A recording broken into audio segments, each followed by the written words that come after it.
Be cool, be kind, be classy. The cupcakes so sweet and sexy. Have fun and enjoy the journey. Just have a good attorney. No big whoop, no biggie. She lives near New York City. And not just a YouTube show. When you know, you better grab a straw. Learn about the law. It's cool here in the shade. Sipping motions and lemonade.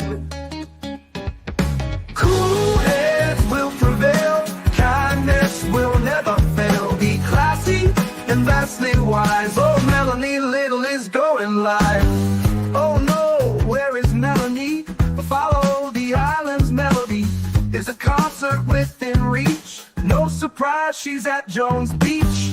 She heard some music far away. Captain Jack Stack Harbor Bay.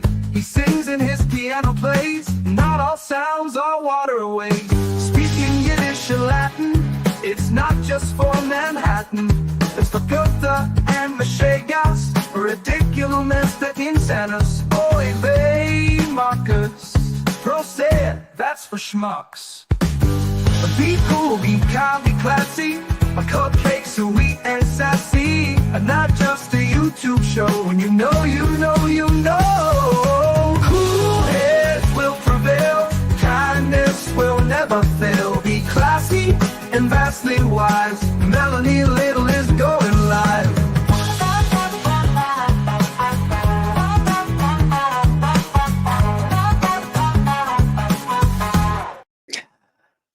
Good morning.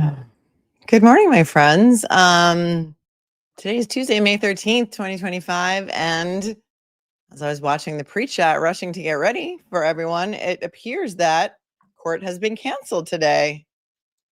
And I don't know why, but Ted Daniel is tweeting and he doesn't know why either. He says 3 minutes ago, they just got an email from the court that it's canceled today due to unavoidable circumstances. Unavoidable circumstances. So I have no idea. What is that about? Well, I mean, we have a million other things we can talk about, but it's just, it's interesting. Yeah, it looks like there's no court today and that it's been canceled for unavoidable circumstances. Trying to get more information for you. I have no idea what that, maybe somebody's a family member and someone's family died, like an attorney's family or the judge's family or a juror. But even if a juror had it, I don't know. Unforeseen circumstances. Yeah. BN Trouble says that would be nice if it was the feds. I object. It's highly unusual, especially last minute like this. Yes. So that I would say. Yeah, maybe Hillside Higgins is maybe the judge was arrested. Yeah. No, none of that I can tell so far. Apparently NBC Boston 10 doesn't know it yet because they haven't said anything about it. Court TV doesn't say that it's canceled. You guys are on this before anybody else. I'm going to keep the feed up just in case it's a rumor. And we'll take a look and see what happened yesterday. There was a woman, listen to this. Talk about this ridiculous buffer zone nonsense, right? There's a woman named Erica W. Did you guys see this? Last week, she was inside the buffer zone wearing a shirt that said something like, criminals run Norfolk County. And under threat of arrest, she had to take her sweatshirt off. Underneath her sweatshirt was a Turtle Boy shirt. And so they made her take that off and she had to walk back to her car in her sports bra. Are you kidding me? People are up in arms about it. Apparently there's a restriction inside the buffer zone. You can't wear any Karen Reed clothing, anything that's pro either side, but wearing a sweatshirt that says criminals run Norfolk County got her arrested. Not arrested, but threatened to be arrested. So she took off her shirt, had a Turtle Boy shirt, took off her other shirt, walked to her car, I guess, in protest with her sports bra on. I don't know if she was forced to do that or if she did it under protest, but Erica, you got cojones of steel. And that's insane. And Vinny was talking about it last night on Court TV. Oh, he's going to be bummed. Vinny's in Dedham. He did his show from Dedham last night. He had 4 guys on. Nick Rocco was one of them. Shout out to Nick Rocco. If you're watching, you looked great. You were better dressed than all the other men on there. It was Vinny. It was Matt Johnson. It was Wayne Dennison, one other attorney, and Nick Rocco. They asked me to come to Dedham for the live show. And I said, well, can we convince you to come to Court TV to be with Vinny live in Dedham? I was like, well, I'm in New York. I mean, are you going to travel me there and pay for my, like, what? Should I drive to Dedham just to go live with Vinny when I can do it from my house on a regular week? So he's probably going to be annoyed. I would be. He's up there and he does a show every night from 8 to 10. Yes, we're aware that court has been canceled. We're trying to find out why, but that doesn't matter because we ain't got no quit and we still have plenty of things we can talk about. We can have a therapy session. Did anybody else wake up wondering what fresh hell was going to await us today? Anyone? Anyone?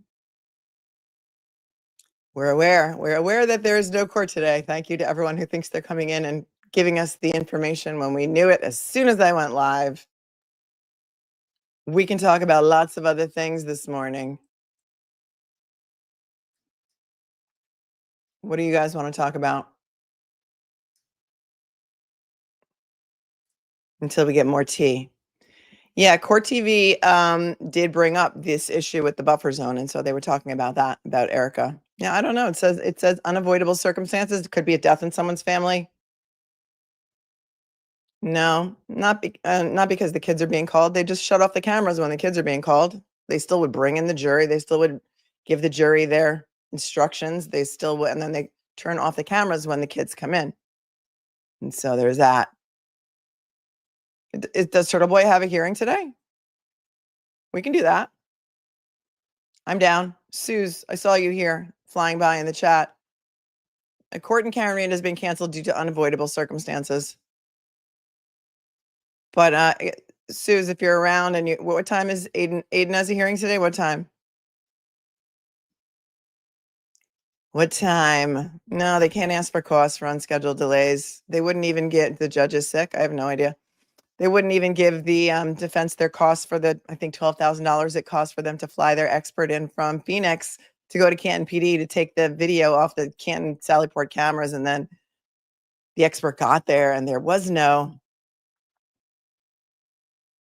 footage left on the Canton PD Sallyport cameras because it had all been scrubbed and brought over to some retired detective's file. And no, they can't ask for costs for that because they couldn't even get costs for flying their expert in. Yes, thank you, Dan. Court is canceled today for unforeseen circumstances. Turtle Boy's not until 2.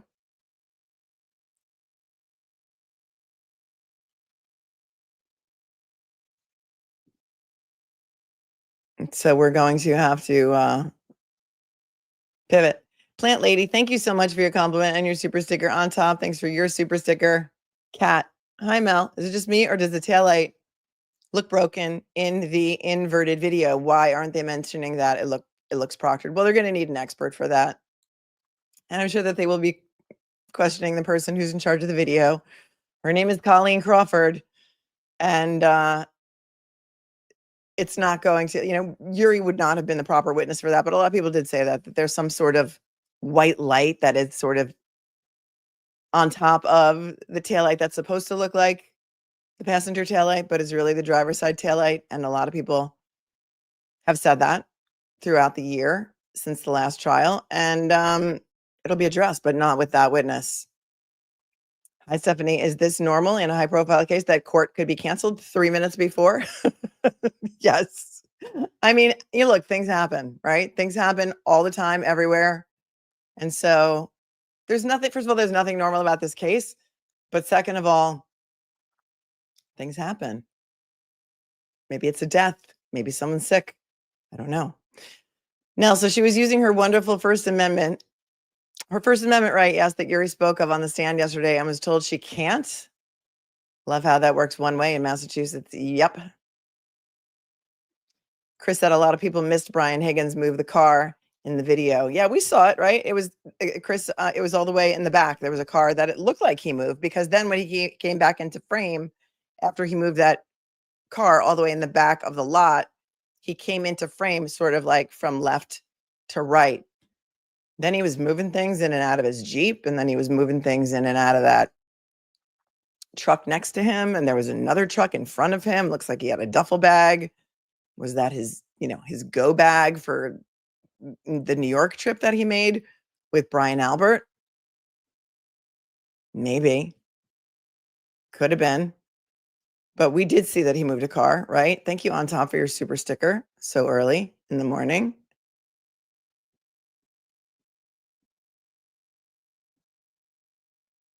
Good Citizen has a 2-week-old granddaughter. Oh, I love the baby stage. I love the infant stage. That makes me happy. Let's see if they posted anything from last night's Court TV yet, so we can at least watch the segment that I was telling you about. Or you know what? Let's watch Microdots since I have that pulled up. Congratulations, Good Citizen, on your brand new grandbaby. That's so beautiful. I love when they're that age.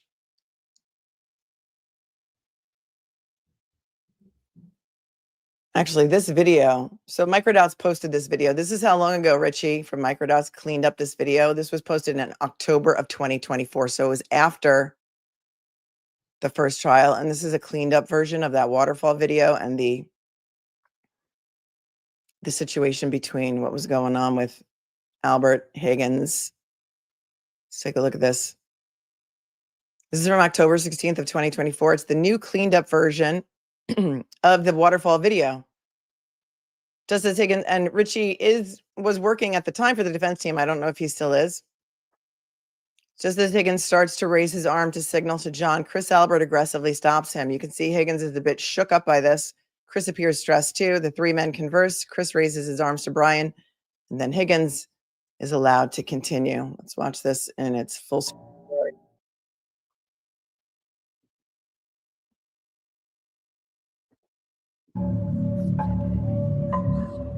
I'm going to shut off the music because that could get me stricken if I don't have the rights to it. But you can see that's Chris Albert pulling on Higgins' arm. Look at the sweatshirt. And this is how, see the sweatshirt. Oops. People were saying that this is a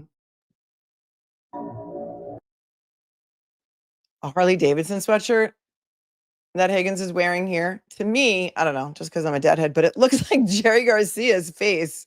I'm like, oh, that looks like Jerry Garcia sweatshirt. I'm sure it's not. But that's how I could tell that the one that he changed into at the Canton PD did not look like the same sweatshirt, especially on the back. The back is totally different, but let's take a look. So there's Higgins putting his hood up. That's Coco in the plaid. Brian Albert's got the puffy jacket with the skull cap on. See the beanie cap? And that's Chris Albert talking with his hands. And then Higgins is like, hey, yo, come here. Come on out. Chris grabs Higgins' arm.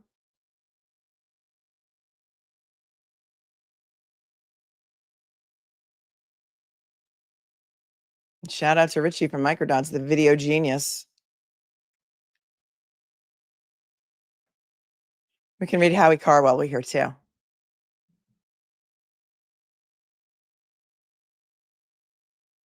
I think that the backs of both sweatshirts look totally different. We did a side-by-side comparison yesterday. We have photos that I can show you again. So look at the back of this. It's got writing on the front. I mean, writing at the top on the back, and then it's got this logo. It looks, you guys said it was Harley Davidson. I'll take your word for it.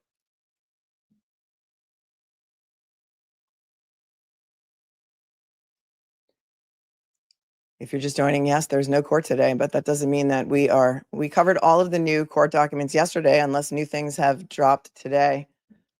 Let's take a look at that video that Elaine sent me. I mean, the photos that Elaine sent me yesterday.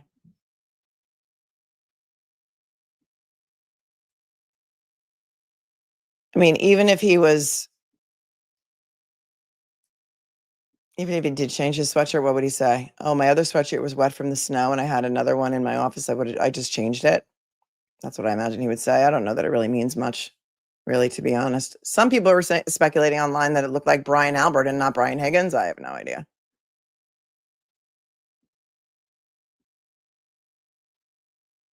Let's take a look at the photos that are side by side.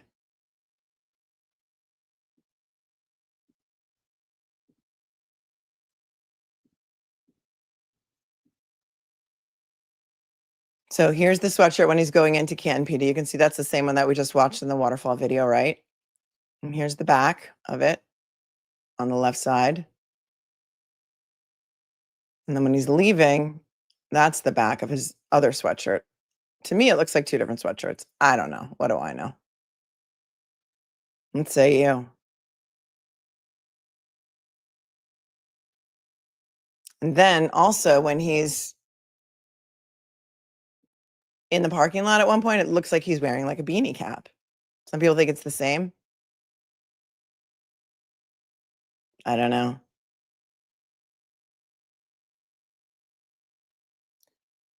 I don't know. In any event, I don't know that it really matters. What does matter to me is the fact that none of this video was turned over before the first trial. In my opinion, that's hugely prejudicial. Why was it not turned over? And why was it turned over now? Is the new strategy to throw Brian Higgins under the bus? Because doesn't this sort of make him look guilty? I mean, not guilty of anything. Consciousness of guilt. Do you think that Karen would have had a different outcome had this video been shown during the first trial? I mean, do you think it was fair of the judge to say, oh, there's no prejudice to not turning over that video because she gets another trial? She gets another trial. Do you think that's fair? I don't think so.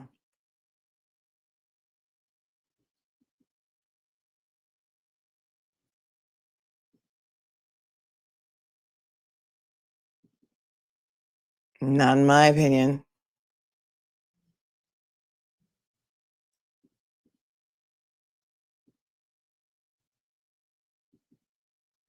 Oh boy. Here's the cover of the Herald today. Let's take a look at this.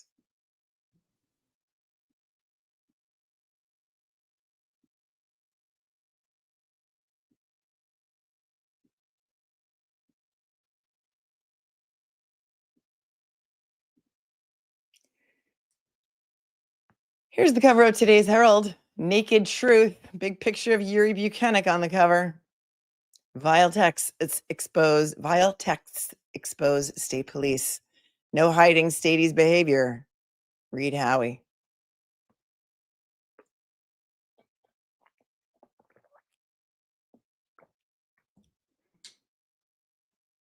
Let's take a look at Howie this morning, shall we?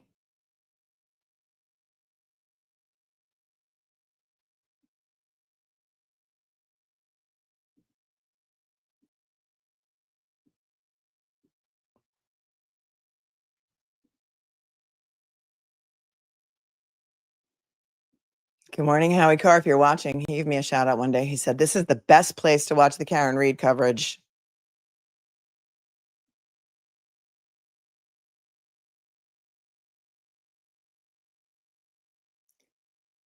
And here this morning is Howie's column. No nudes, text exposes state police.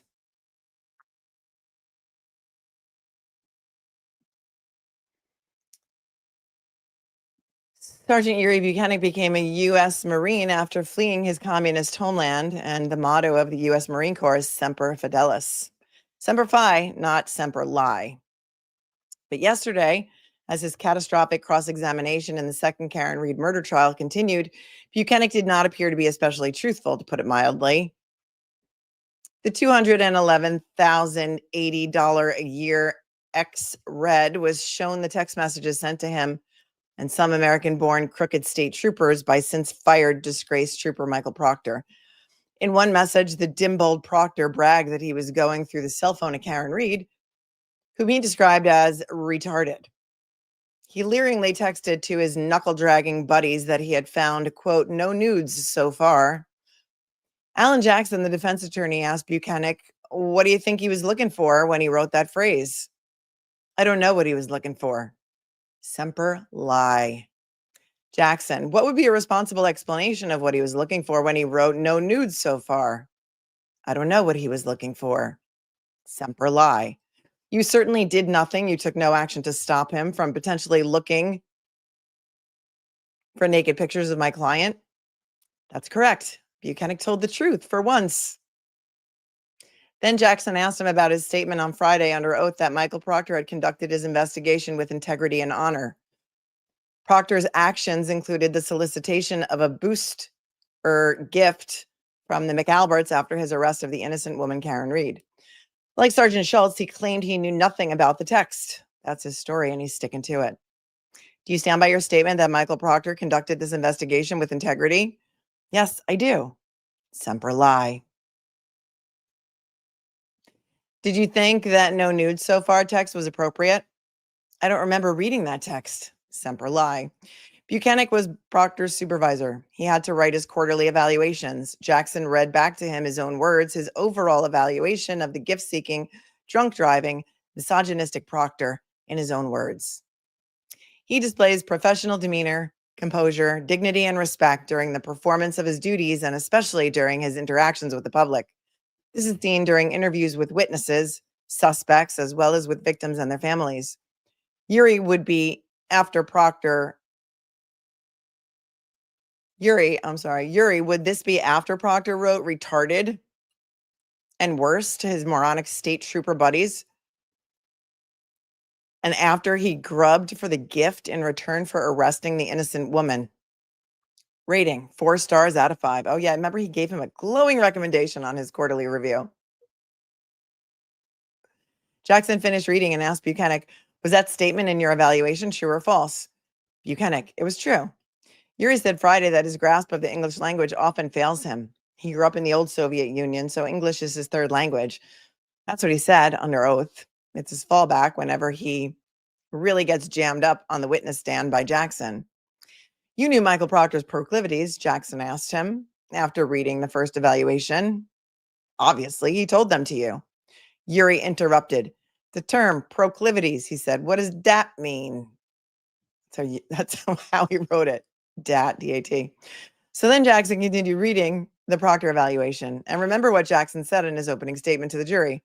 Do you know how much it takes to get fired from the state police? There are dozens of retired state cops who've committed every sort of imaginable crime.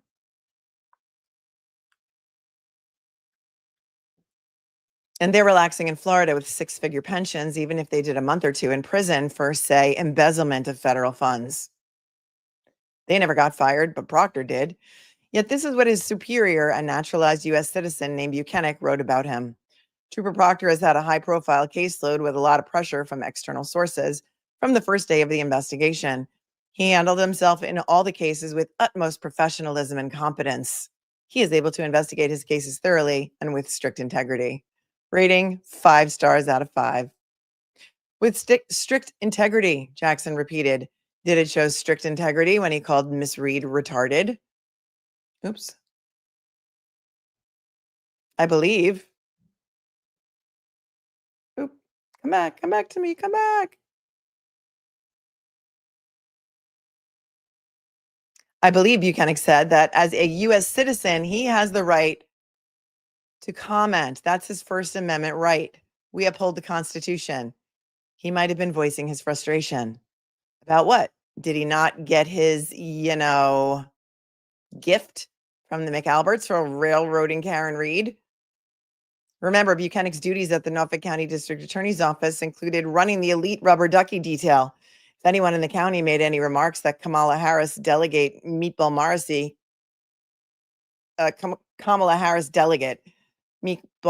considered an affront to him, Buchanan would be dispatched to try and intimidate them.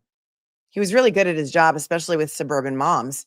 He would show up in his tricked up MSP vehicle, a huge gun on his hip, and start yelling at them in broken English. All his KGB Stasi fanatics were coming true. But now he's all into the First Amendment. Freedom of speech, Semper Fi, more like Semper Lie. Jackson returned to how Buchanan, tormentor of pro-Karen Reed women, liked the message that his boy Michael Proctor was searching her phone for nudes. Fact is, Sergeant, he put that in writing and you liked it, correct? I acknowledged the text message, Buchanan testified. I never saw the vile term. Semper Lie.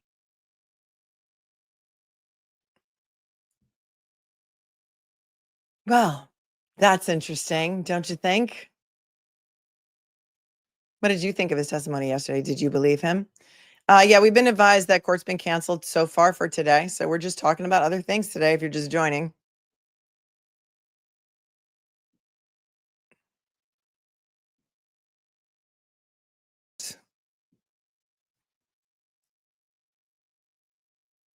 Yeah, last trial he sounded like he ate a thesaurus for breakfast. Well done, Sharing Sharon. How's that? Sharing Sharon's in our Rage Crochet Club that we have.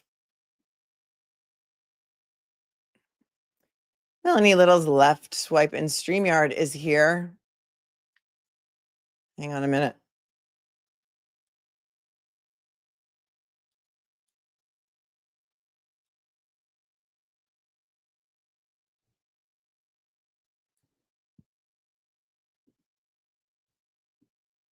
Might have a special guest for you, so hold on.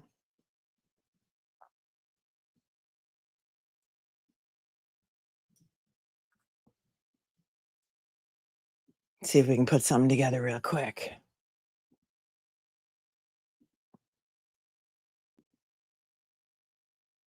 Thank you, Melanie Little's left swipe in StreamYard. And thank you, Bianca, for gifting a membership. Oh, Vinny had DePetro, Laura, on his show last night as well. Thank you, Elizabeth, for your super sticker.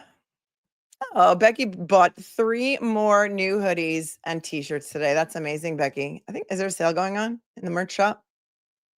Big House, hopefully court is not canceled because of a murder in Norfolk County because the cops will screw that up also. Well, it's not snowing today, is it? Thank you for your super chat. Michelle, women who have bled through that time of the month, did any of those stained garments look like JOK's clothing before washing them? Mine haven't. Yeah.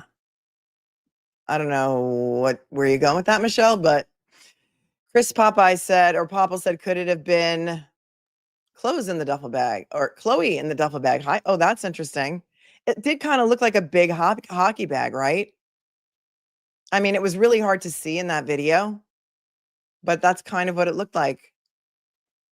Aurora Ora says that's a Willie G skull that is made for Harley Davidson. Thank you. Bev said on Friday it was a full week this week, said Mike from Providence. Yeah, they said today it's unforeseen circumstances. And so someone perhaps had a death in the family. Maybe one of the major players is sick. Maybe the judge had an issue. We don't know what it is, but it doesn't matter because we're here and we're still talking. Hi, Diane. Thank you for your super sticker.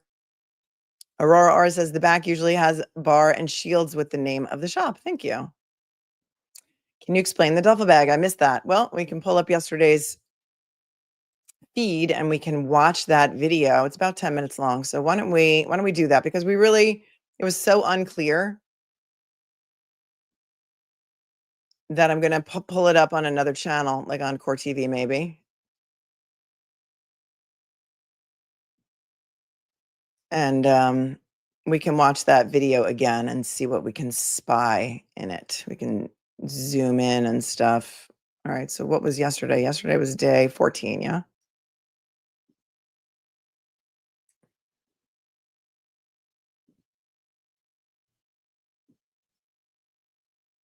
And I think that was in the app.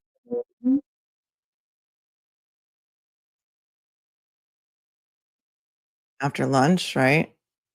No, that was the Sallyport video. Let me get back to that 10-minute video.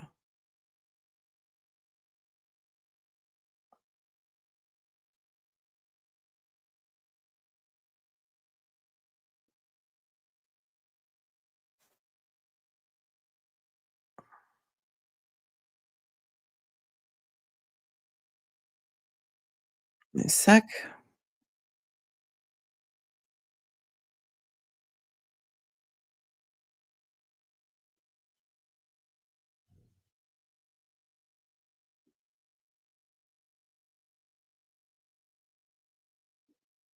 Okay, help me out. Was it the last video that they showed? I think it was the last one, right?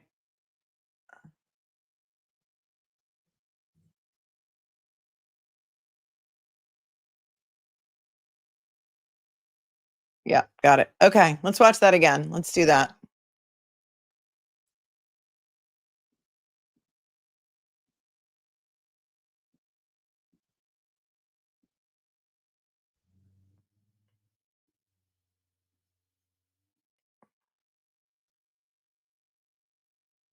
And let's see what we can spy here. I'm not gonna put the captions on because it's gonna block part of the video. So let's watch it together and see what we say.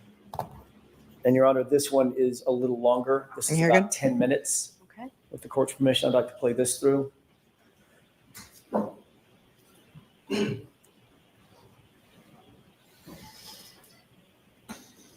so Stop. here he comes. This is when he comes out. Do you see a person in the video walking from screen right to screen left? Yes. Did that person appear to have something in his right hand? I can't tell. I can't see his right hand. Okay. When he first walked into the screen, could you tell? I couldn't. No, I'm sorry. Mr. Wolk, could we back that up with the court's permission about 2 seconds? Okay. Stop. Did it appear to have something in his hand? It's a possibility, yes. Okay. And just for, I'm going to ask you for 2 times when we start and when we stop. What's the time on this video at this point when he walks into frame? 1:35 and 8 seconds in the morning, a.m. Okay. And let's go ahead and play this through.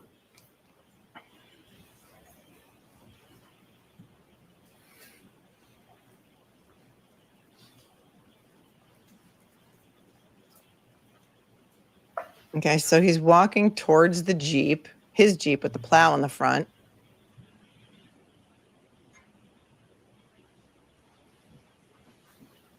And now it looks like he's in between the Jeep and that truck that's next to him, that pickup truck.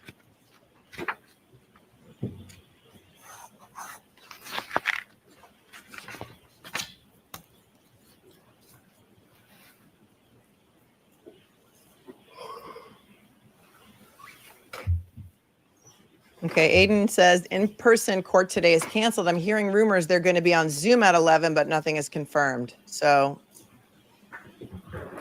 we're here for it if it happens.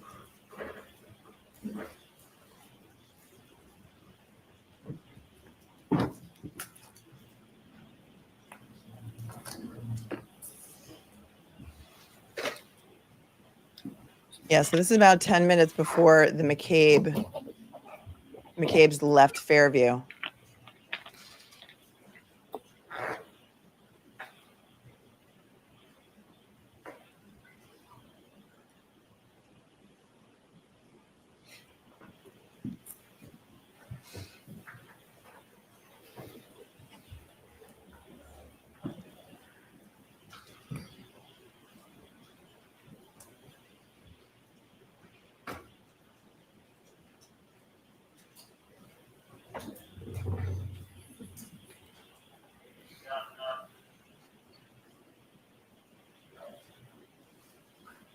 Where is he now?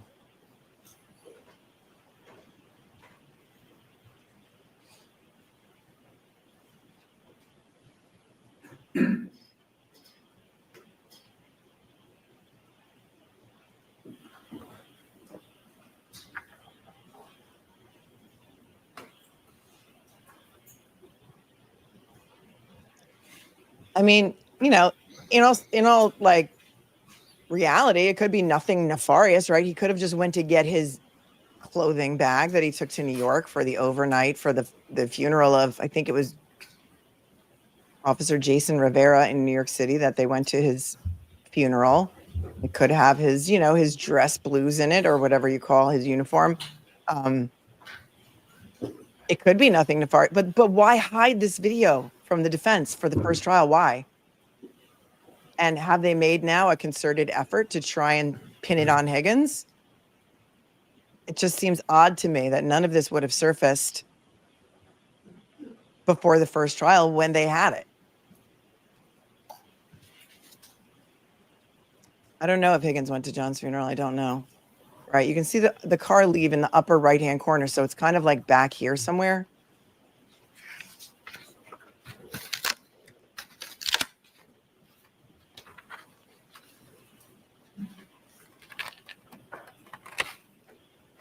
Thank you, Scott. Yeah, and why lie about phone calls Exactly.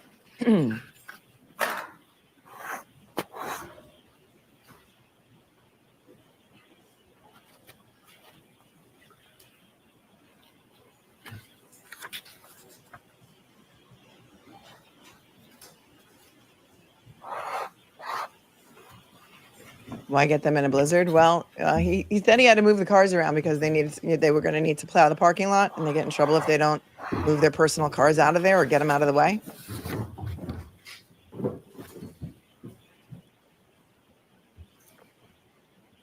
That's okay. I Pause it, have please. Zoom access, so that's Sorry, no at worries this about. point, do you see a So here he person, came from the walking left. into Did the you see frame that? Into the Did he already move that car in the back? Because now he's going to come into the screen from stage left here, from frame left. Pause it, please.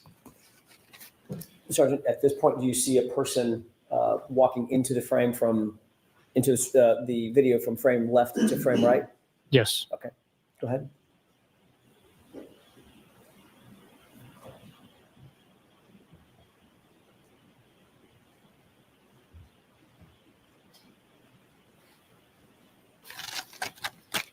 He moved the car that was all the way. So he already moved that car. So let's go back. If everyone missed it, let's go back to that part.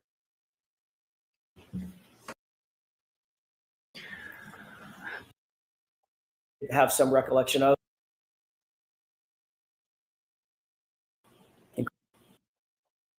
Stop.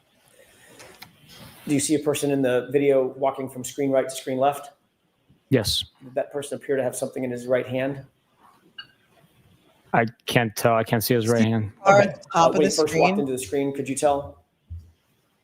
I couldn't. No, I'm sorry. Mr. Wolk, could we back that up with the court's permission? I think about that's 2 the one that seconds? he moves. So just watch that car at the top of the Did it screen, appear to have something in his hand? It's a possibility. Yes. diagonally left from his Jeep. And just I'm going to ask you for 2 times when we start and when we stop. What's the time on this video at this point when he walks into frame? 1:35 and 8 seconds in the morning a.m. Okay. And let's go ahead and play this through.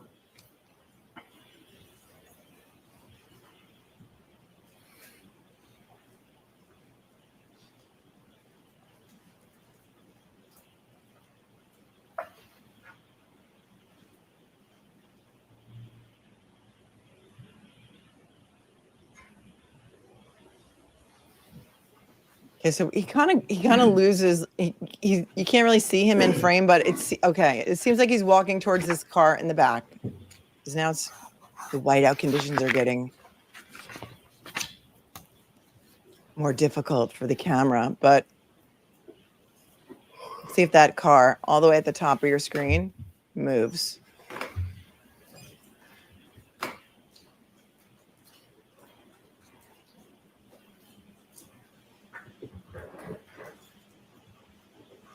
I mean, it looks like the lights just went on that car.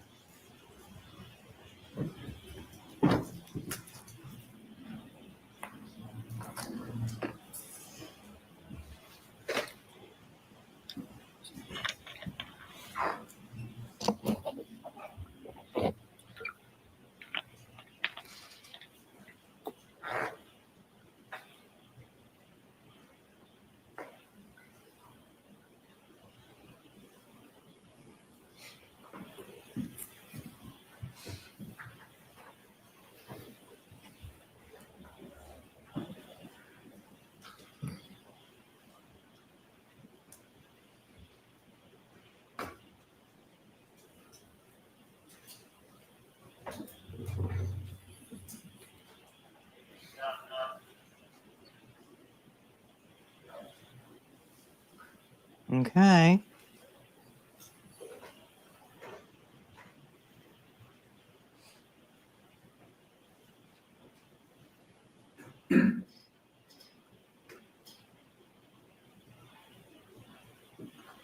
Yeah, he just moved it, right? It just moved. Did you see? There it is. It's moving right now. So he's moving it to the left of the screen, out of the frame, and then he's going to park it, and then he's going to come in frame walking from the left side to the right. Okay, so we all saw that. He moved one car. I think in his testimony during trial 1, he said he moved 2 cars, didn't he?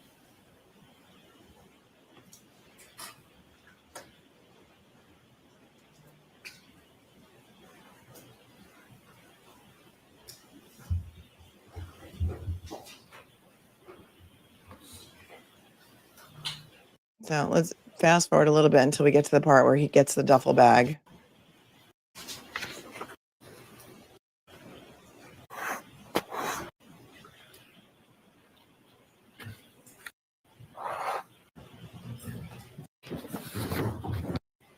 Okay, here he comes now. He's coming from the left of your screen. Sergeant, at this point, do you see a person walking into the frame into the video from frame left to frame right? Yes. Okay, go ahead. Now he's doing something with that. I don't know what kind of car that is. That looks, I mean, it looked like a station wagon initially, but maybe it's a pickup truck. It's hard to tell. And he walks around to the other side of that car, and now he's coming over in between the Jeep and whatever bigger truck that is. Looks like he's on his phone again. Who's he talking to?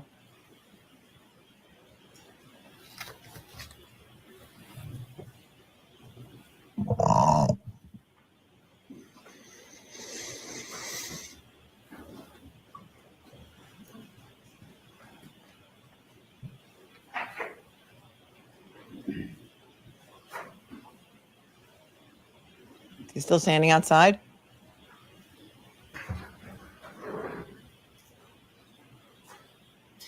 Now it looks like the headlights are on. Well, I don't know. No, maybe it was just the snow.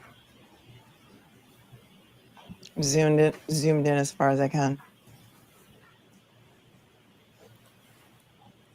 He's got the passenger door open of that truck next to his Jeep. I mean, the driver door. I'm sorry, the driver door. All right, it looks like that door's open.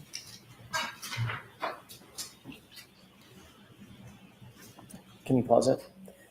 Did you see something happen with the vehicle next to the Jeep in the last few Yeah, seconds? that's right. Look at me. Yes. What was that?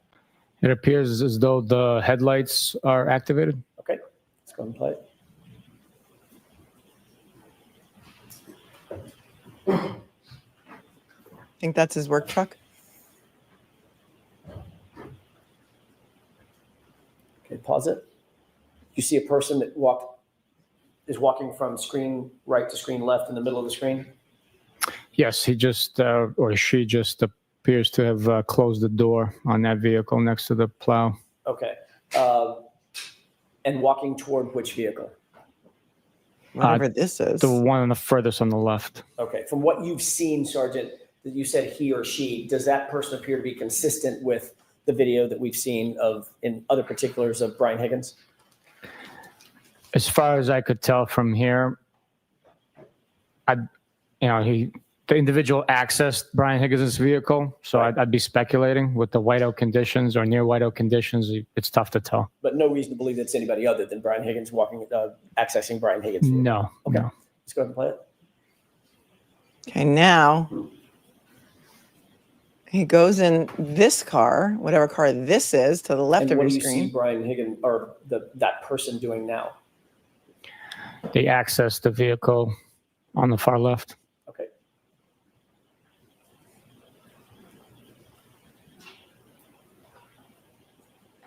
And where's that person going? He's walking to the driver's side of the Jeep. Now they're accessing the Jeep Wrangler.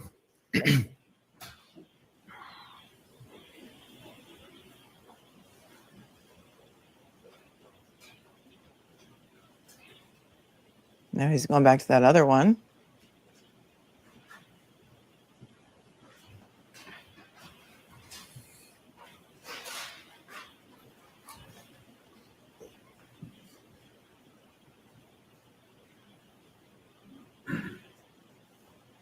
It looks like a pickup truck to me, but I'm not sure, like a small pickup truck, but it's also 4 doors, so it could be, but I'm not sure.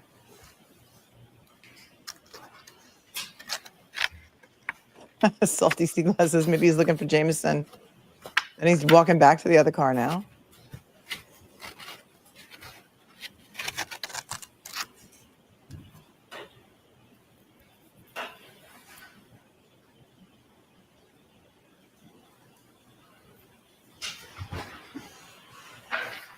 Now he's got the driver's side door open of the Jeep again.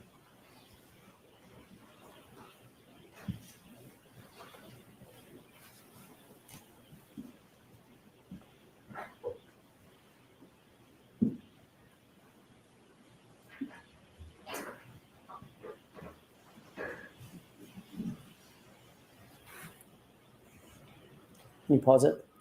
Where does that individual appear to be now in the video? Last I could tell, they might be by the Jeep Wrangler. Before that person got to the Jeep Wrangler, was he standing by the vehicle on the far left, SUV or truck?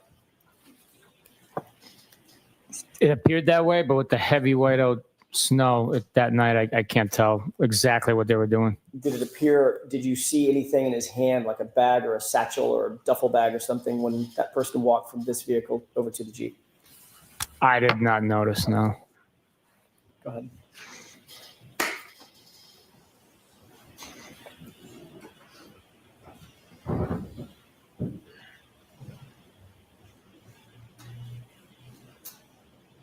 Okay, no duffel bag yet. So now he's going back into that other smaller truck.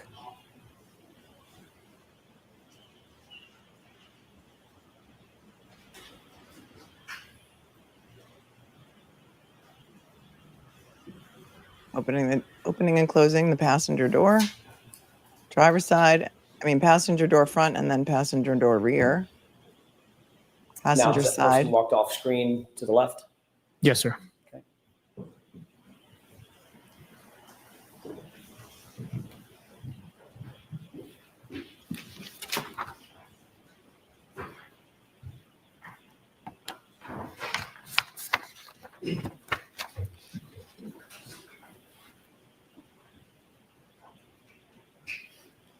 Do you see that person entering screen from screen left? Yes.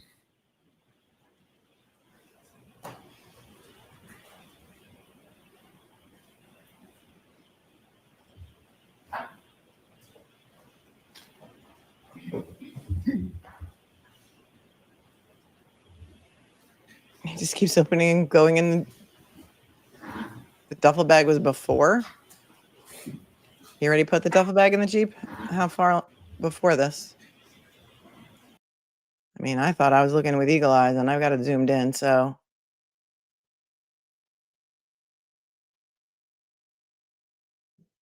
And like a bag or a satchel or a duffel bag or something when that person walked from this vehicle over to the Jeep? Hold Either on. a satchel or Exactly what appeared that way, but SUV or truck.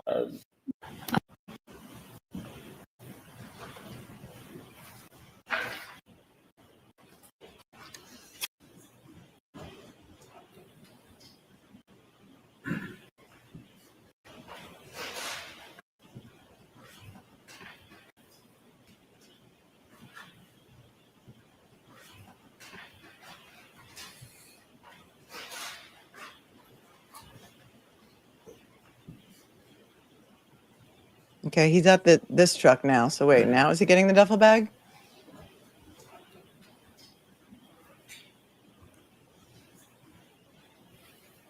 This is really crappy quality.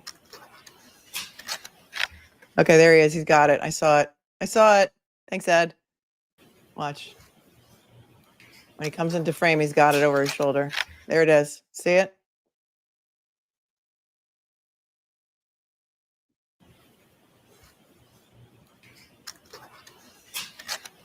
He's got it right now. There it is. It's pretty big. Can you see it? He's right here by this car in front of the Jeep to the left. Everybody see it? Okay. Where did it come from? Where did he get it from? Hold on.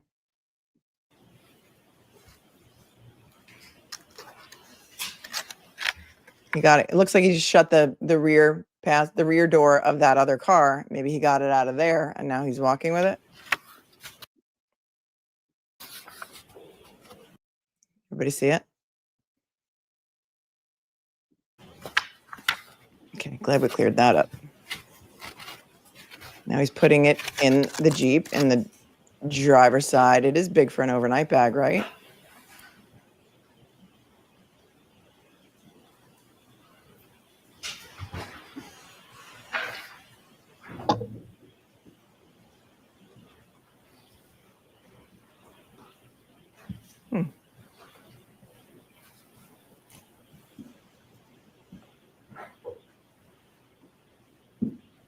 You think he got it from the car that he moved? Could be.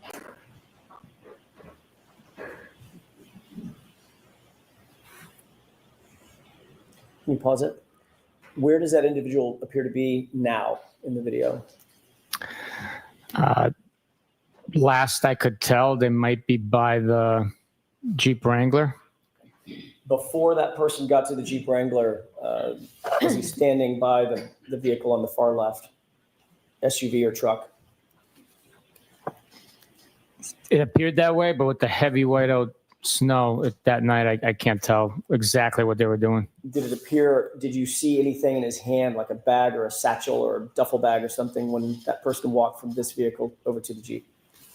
I did not notice, no. Go ahead.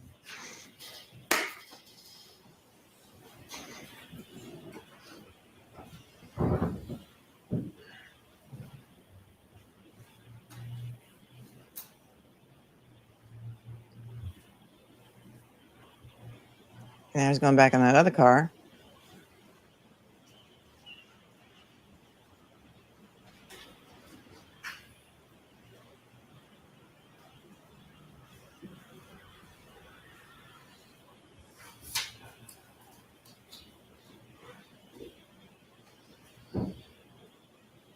Now, has that person walked off screen to the left? Yes, sir. Okay.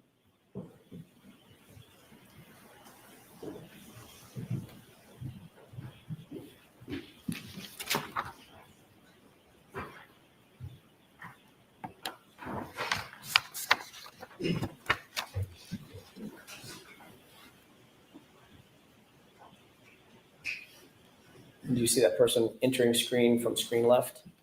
Yes.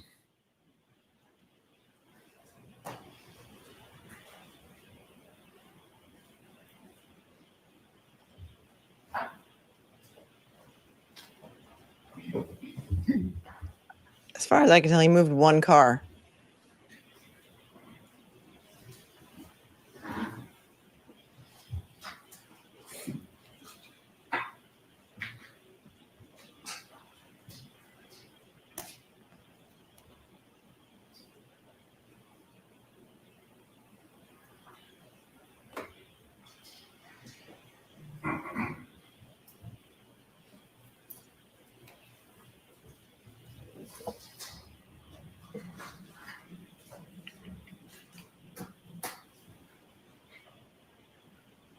What did you see the person do? They were carrying possibly like a snow broom, walking from left to right.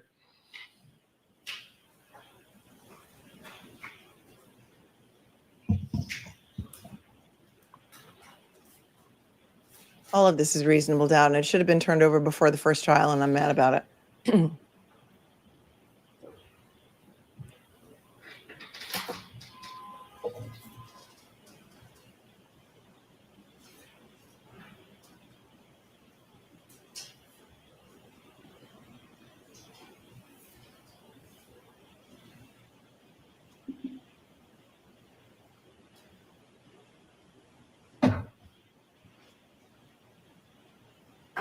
And what do you see happening now? The Jeep Wrangler's leaving the spot it was parked in. Okay. And then he leaves. Okay, we can take that down.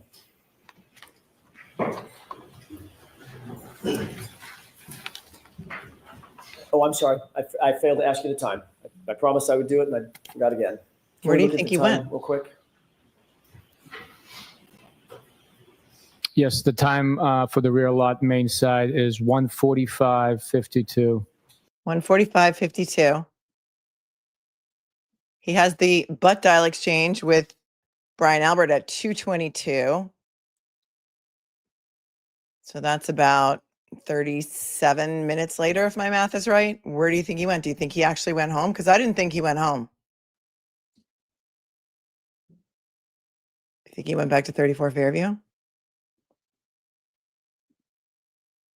I have his previous testimony pulled up, but I want to see if I can find. Oh, here, moving cars at Canton PD. I found it. Okay, good. Let's check this out. This is his testimony from the first trial, and he talks about moving cars at Canton PD. So let's watch this. from the first trial. Because those of you who are watching this trial for the first time, you may not know the lore. And you got to know the lore. So this is Alan Jackson's cross-examination during trial 1. This is May 28th of 2024. And this is Brian Higgins. For all of you who didn't know what Brian Higgins looks like, here he is. This is the guy Karen Reed was calling hot. With everything lit up and everything in your peripheral. Let's see what he says he did when he went back to Canton PD. He also said he saw somebody come in the house. So to go to the beginning of that portion. Okay. Not be accurate. Objection. 2021 or Party. that. I guess he called it a home gym Where was that? in the basement. Had you ever been down to that basement before? Yes, one time. When was that? That was during the twins' graduation party. Summertime. Summertime before. Summertime before. Yes, He Summer says of that's the only time he ever went in the 2021? basement at the Alberts. maybe. So if Brian Albert testified Or that could you've it- never been in the basement, that would not be accurate. Objection. Sustained. Oh, Lally, we miss you so. Now, you do recall giving testimony at another proceeding on June 1st, 2023, correct? Yes, And of course, the same thing applied. You were under oath. Is that right? yes, You knew that it was a crime to lie under oath yes, in that proceeding. During the course of that proceeding, you were asked who was in the house and who you saw come into the house, correct? Right? yes, And during the course of that testimony, you admitted that you observed a tall, dark-haired male enter the Albert house that night. Oh, yes, correct? he did. I believe that was in reference to ask to somebody's brother in a pickup. I don't know if that was during. All I'm asking you, Mr. Higgins, is did you say that?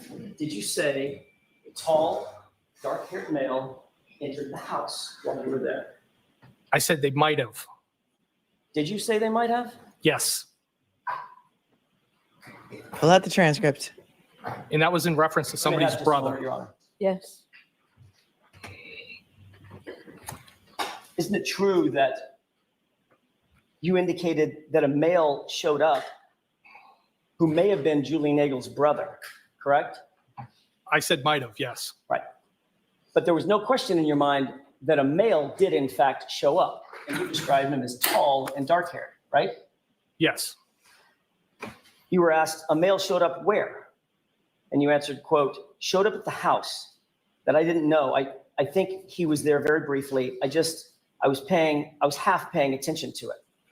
Question, did that male come inside the house? Answer, I believe he did. Do you remember that? yes.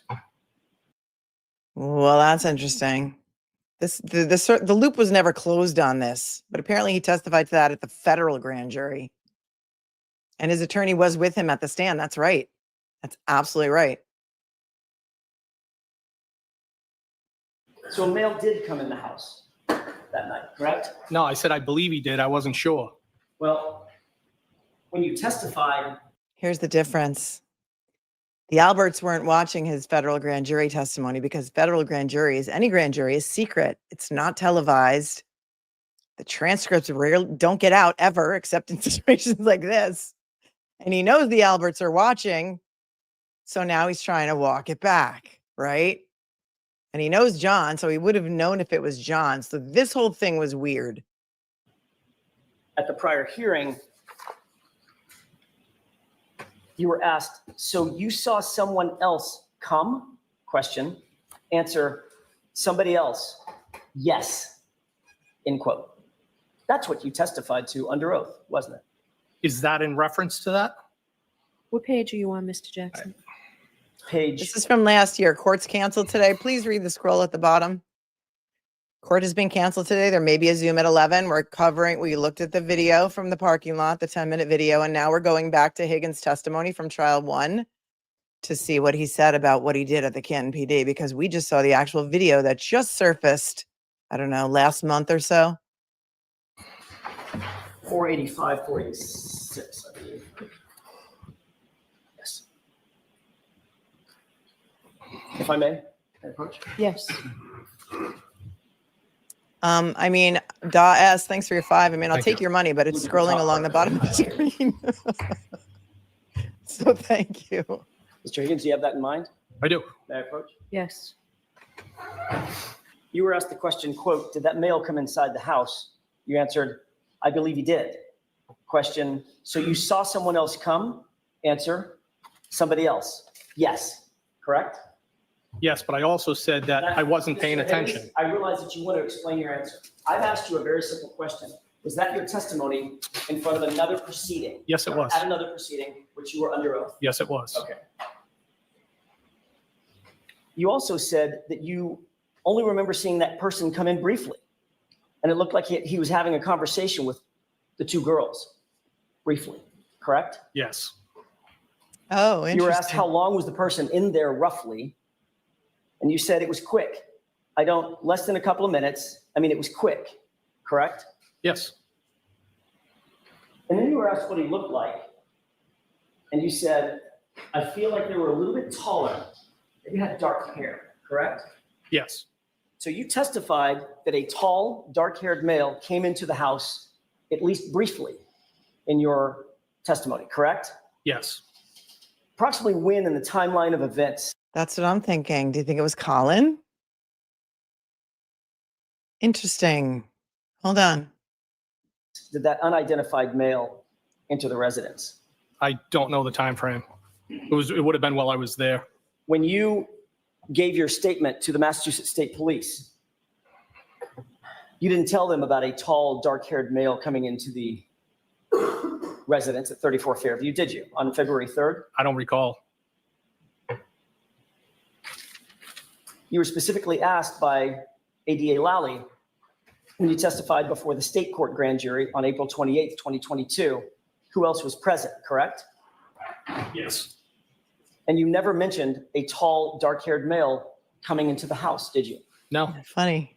Funny the way it is. However, on June 1st, 2023, at this other proceeding, you were specifically instructed at the start of your testimony that it was a crime to give materially false statements in that proceeding, correct?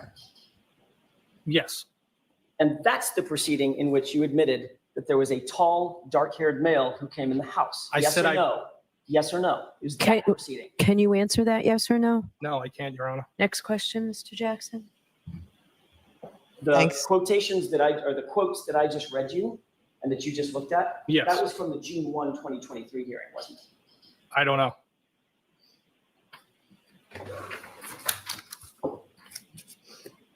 Allie McCabe said that John was there. Yeah, Allie McCabe That's what said was just read, and that's Colin wasn't there when another John page. was. Just take a look at that page and see if you see a date on it, the first page. I see it. Yes. May I approach? Yes. What's the date, sir? June 1st? 2023? Yes. How long did you stay at the Albert residence in total? From the time you got there till the time you left? Maybe like a half hour, less than an hour. And what time did you leave? Say 12:30, you said? I think I said between 12:30 and 1 Okay. a.m. And you indicated that you pretty much didn't say goodbye to anybody, right? The At old the Irish house? exit. Correct. I just kind of left. I said, see you later. Turn around. The old Irish exit. What time do we see him walking into? Well, we see him pull his Jeep into Canton PD parking lot at 1:27:32. How far is it from?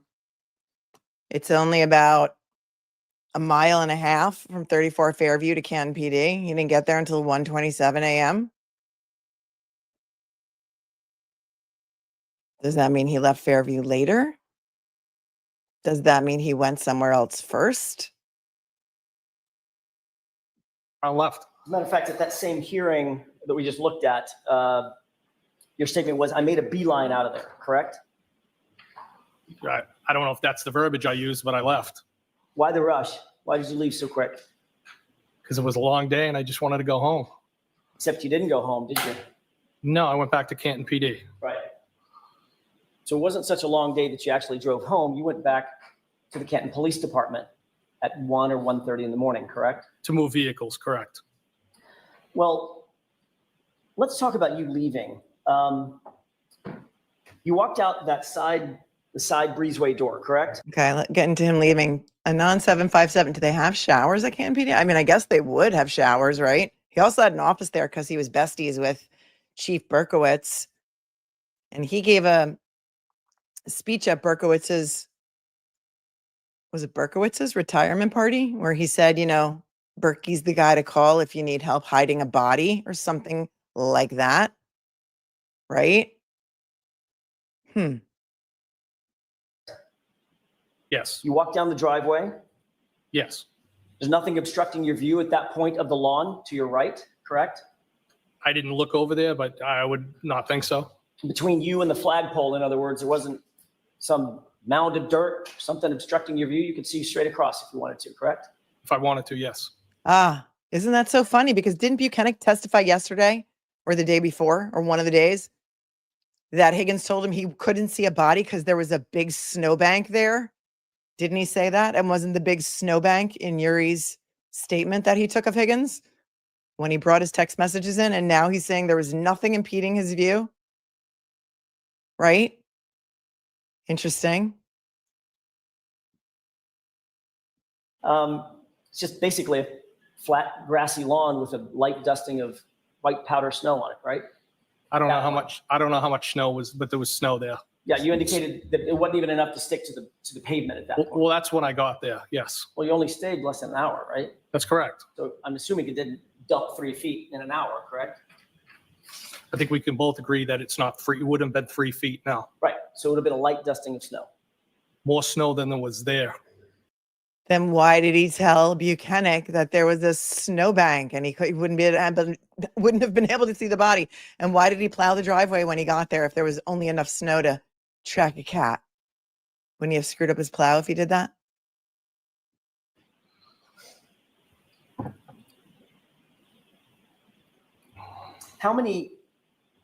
How far would you say it was from the edge of the driveway over to your Jeep? From where the back of my Jeep was parked, Correct. maybe a foot or two, or it could have been even with the edge of the driveway. Oh, no, I'm sorry. It's probably a bad question on my part. When you left the house, as you started to walk down the driveway toward your Jeep, how long of a walk is that? Across the yard to down the driveway to get to your Jeep? Short, 30 feet? maybe. Okay. During the course of you walking out the door, heading to your Jeep, you didn't see anything out of the ordinary in the yard, correct? No, You certainly didn't see a body in the yard. of course not. Now, you get in your car, You certainly didn't see a snowbank either, you liar. and it's facing directly toward the flagpole, correct? It's facing directly up the street. The flagpole would be off to the 1 o'clock. Right. So just a few degrees off to the right, the flagpole is, correct? It's off to the right. Just a few degrees. I don't know how many degrees, but it's off to the right. Well, you just said 1 o'clock. You're a Yes. former military guy, right? I am. Okay. 1 o'clock means 1 o'clock on a watch. 12 o'clock is due north or right in front of you. 1 o'clock is just a few degrees to the right, correct? That's what you meant. At the 1 o'clock, yes. Okay. So you didn't see a body when you got in your Jeep. No, I did not. Then you turned the engine on, correct? And the wipers, yes. And the lights. Yes. And the lights lit up everything in front of you, correct? Yes. Still didn't see a body, did you? No, I did not. Sitting in the driver's seat, you put the car in gear and you begin to roll forward, right? Yes. But there was a plow on the ground that scraped for a foot, right? Yes. So you picked it back up, Yes. looked out the windshield to make sure the plow was situated, and continued to roll forward, correct? I knew it was up and I continued to drive. And as you continue to drive, you're looking ahead of you and probably to your left to make sure that there's no oncoming cars, right? Well, I knew there was no oncoming cars. I was just driving forward. Right. So your focus is directly in front of you. On the road, yes. And everything in your peripheral vision is right in front of you as well, correct? Yes. Nothing obstructing your view. I mean, other than snow on the car. Nothing obstructing your view outside toward the lawn. Wasn't another car parked there. No, I didn't. There was no vehicles in front of me. No, It was the roadway was relatively empty. there was no cars. And you didn't see a body then either, did you? I did not. And as you drive past that flagpole with everything lit up and everything in your peripheral vision, you still didn't see a body on that lawn, did you? I did not. You're a former firefighter, is that right? Yes. Did that put you in a position of being a first responder? Yes. And you're currently a law enforcement officer. Yes. That puts you in the position of being a first responder, correct? I'm also a tactical medic. Yes. Which means that you have training to be an observer. You're a trained observer, more than the average person, correct? Yes. You look for things out of the ordinary. You look for things that don't belong. As an investigator, former firefighter, first responder, correct? Yes. And you did not see a 217-pound man bleeding out on the side of the road, in the lawn, or in the yard, just to your right by that flagpole, correct? If I did, I didn't I ask would you have if done you something did. to help him. I asked you if you saw one. No, I did not. If I did, I would have done something to help him. They all said that last trial. I wish I did. You know, Brian Albert, did John O'Keefe come in the house? No, but I wish he did. I think at Jen McCabe one point said, no, but I wish he did, or I wish I did. I don't know anything about Tully being at the courthouse. I have no idea. No, and it's not because kids are on the stand today. No, they would just turn off the cameras.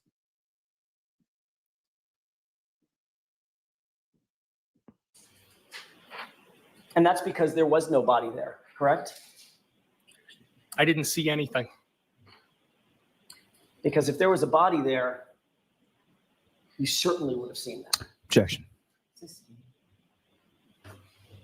Where exactly did you go when you left 34 Fairview? I went back to the Canton police station. Okay, here we go. When you were asked that on direct examination, you said you weren't sure where you went when you left 34 Fairview, either home or to Canton PD. No, that's not what I testified to. Did something jog your memory That about is- where you went? That is not what I testified to. That was in relation to where did I go after I left 34 Fairview the next morning. Why did you go to Canton Police Department that morning? What's the question?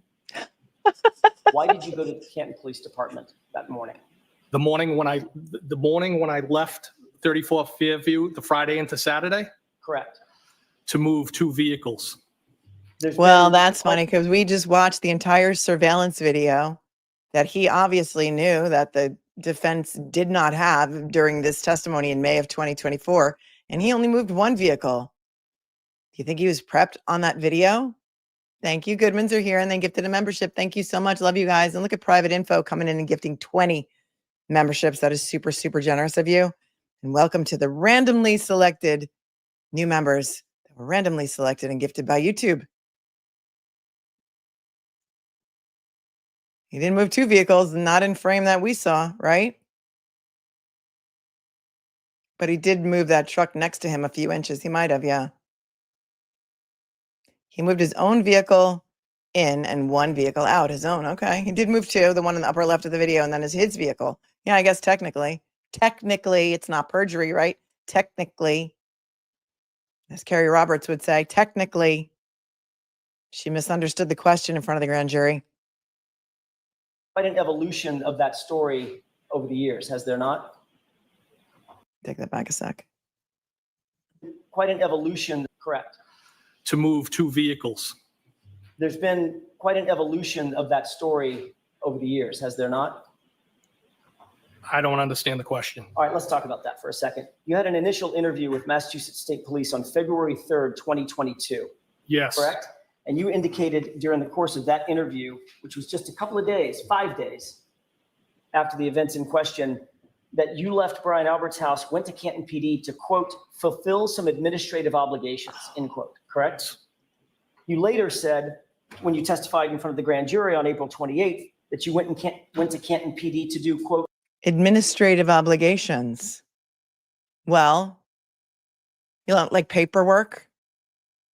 That February 3rd interview, isn't that also when he brought his text messages in to Yuri and Proctor? And also when he said there was a snowbank obstructing his view. But I don't remember Alan Jackson crossing him on the snowbank. So was it in the statement or not? Hang on. So first he said, Yeah. Okay. So February 3rd, he indicated he went to do paperwork, administrative duties. During the course of that interview, which was just a couple of days, 5 days after the events in question, that you left Brian Albert's house, went to Canton PD to, quote, fulfill some administrative obligations, end quote, correct? You later said, when you testified in front of the grand jury on April 28th, that you went to Canton PD to do, quote, administrative work, correct? Yes. You Wow. never mentioned, I said administrative things. you said administrative work was your testimony in your transcript. I believe it was things, but okay. Okay.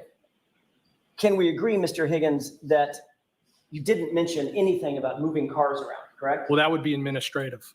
So when you say I went to Canton PD to do administrative work or administrative obligations, you meant moving your car, your personal vehicle? Yes. Okay. Although you didn't say that you were going there to move your personal vehicle, right? No, I said I didn't move my personal vehicle. I moved work vehicles. Or either one. You just traded off vehicles, moved them out of the way, right? I moved the purpose for going back there was to move 2 work vehicles. And the reality is you had gotten Canton PD earlier in the afternoon and actually moved some other vehicles, traded vehicles, didn't you? I swapped vehicles out. That's correct. Right. And you left the vehicles that you now claim you had to go move exactly where they were, even though you knew a blizzard was coming, correct? That is correct. Yes. So you didn't move the cars a few hours earlier, knowing that you just have to come back and move those cars a few hours later, I right? was more concerned to go eat and have a drink because it had been a long day. So wouldn't you want to move those cars early on so you wouldn't have to go all the way back? Long day of to drinking.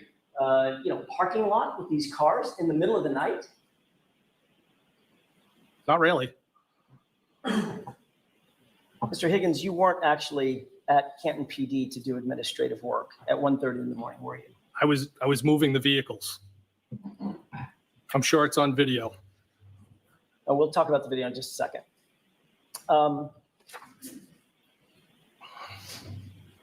You entered the Canton. Circle of Willis, you can join the Rage Crochet Club. Everyone's welcome. Everyone is welcome. Thank you for your super chat. Can the jury rewatch videos in deliberations? Ash Axiom wants to know. Yes, they can. Anything that's been entered into evidence will go back with the jury during deliberations, and they can watch it as many times as they want, or read it as many times as they want. And Bella's mom wants to know, how can they withhold videos like this? Inquiring minds want to know. Well, the defense made a motion to dismiss based on these alleged Brady violations and all this video that surfaced after the trial was over. And the judge said, well, there's no prejudice because they didn't turn over these videos, because she gets a new trial, as if getting a new trial is a privilege that Ms. Reed should be happy about. Not realizing that the prejudice was the first trial. And that is a great question, which also led into this question that was very similar about whether or not this was a Brady violation. Let me see where that was. Not in the judge's mind, it's not. Wasn't egregious enough to rise to the level of a Brady violation. Police station through which door? You entered the Canton police He's station hot. through which door? I believe it was the door to the right of the Sally Port as you come in the main entrance. And you made note of who was on duty that night, correct? I didn't make note. I walked by, I saw somebody sitting in the control room and then just went about my business. So you immediately knew that your friend, Officer Good, was working dispatch, right? So do you need to hear something or? All right, Mr. Jackson. Thank you. Mr. Higgins, if you went back to Canton PD at 1 o'clock, 1:30 in the morning, you would certainly be in a position to monitor anything that was happening at Canton PD at the time that at least you were there, correct? No. I mean, you would be inside the building, correct? Yes. With access to dispatch and anything else that was happening around that floor, that area, correct? I did not go into dispatch. You would have access to the interior of the police station at that time if you went back to Canton PD at 1:30 in the morning, correct? I'd have access. You could see if there was any activity going on, any calls, call outs, things of that nature. I didn't have access to that and I wasn't looking for it. Not that you were looking for it, Mr. Higgins. My question is more simple than that. if you were there, you'd know what was going on inside the building. No. So if you walked in, you would just be completely oblivious to anything that was happening. For instance, if troopers started amassing to go out to a call, you wouldn't see that. Objection. The objection sustained. Ask it. Yeah, I differently. mean, it's You were always able been to surmised that monitor. the reason that he went there was to keep eyes out to see if any calls came in or anything like that. You know, if Karen had called in to say that John was missing. But again, it's by the time he leaves there, it's like 1:45. And so he really wasn't there very long. Oh, look who's here. Tom Kokonowski is here. You ready? Give me a thumbs up if you're ready.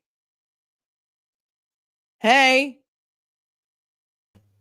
Except I had to unmute myself. Can you hear me? Yeah, you'll get the hang of it one of these days. Hello, everyone. This is criminal defense attorney in Massachusetts, Tom Kokonowski, coming in to hang out with us for a little while this morning while we wait and see what happens. How are you, Tom?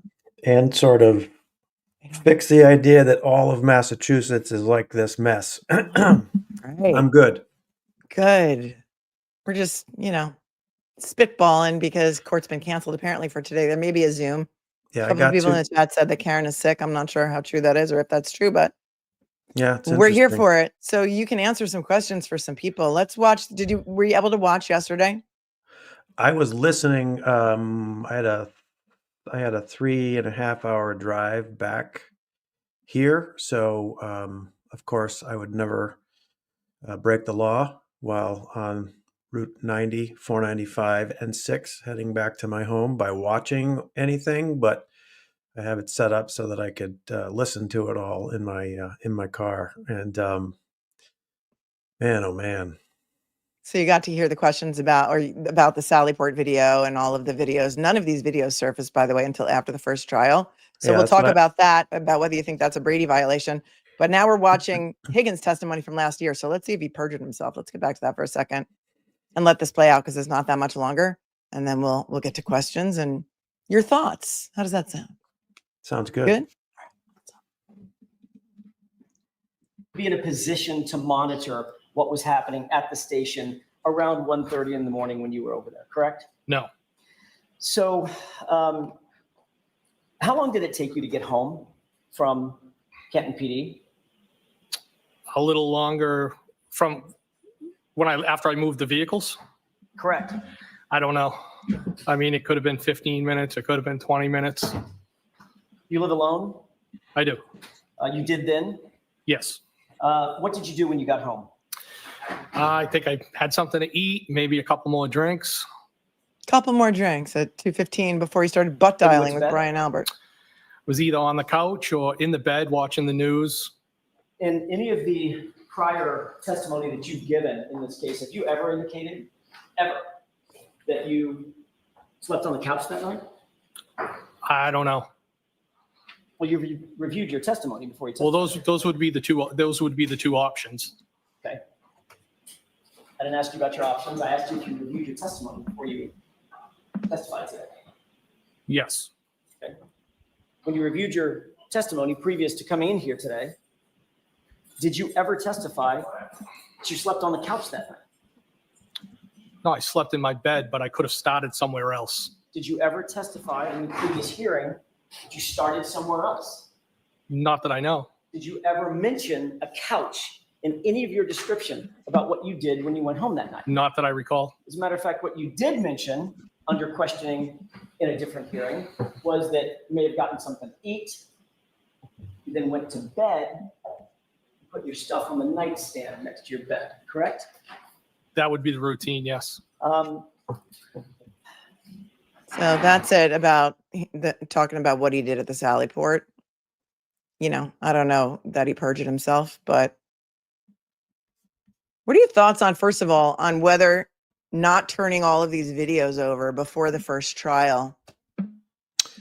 Did they Was, file a motion to dismiss? They did. And clearly we are here watching We're this. here. so She that- denied it. She said no prejudice because she gets a new trial anyway. So no big whoop. And then she blamed everything on Proctor and her decision. It was revolting.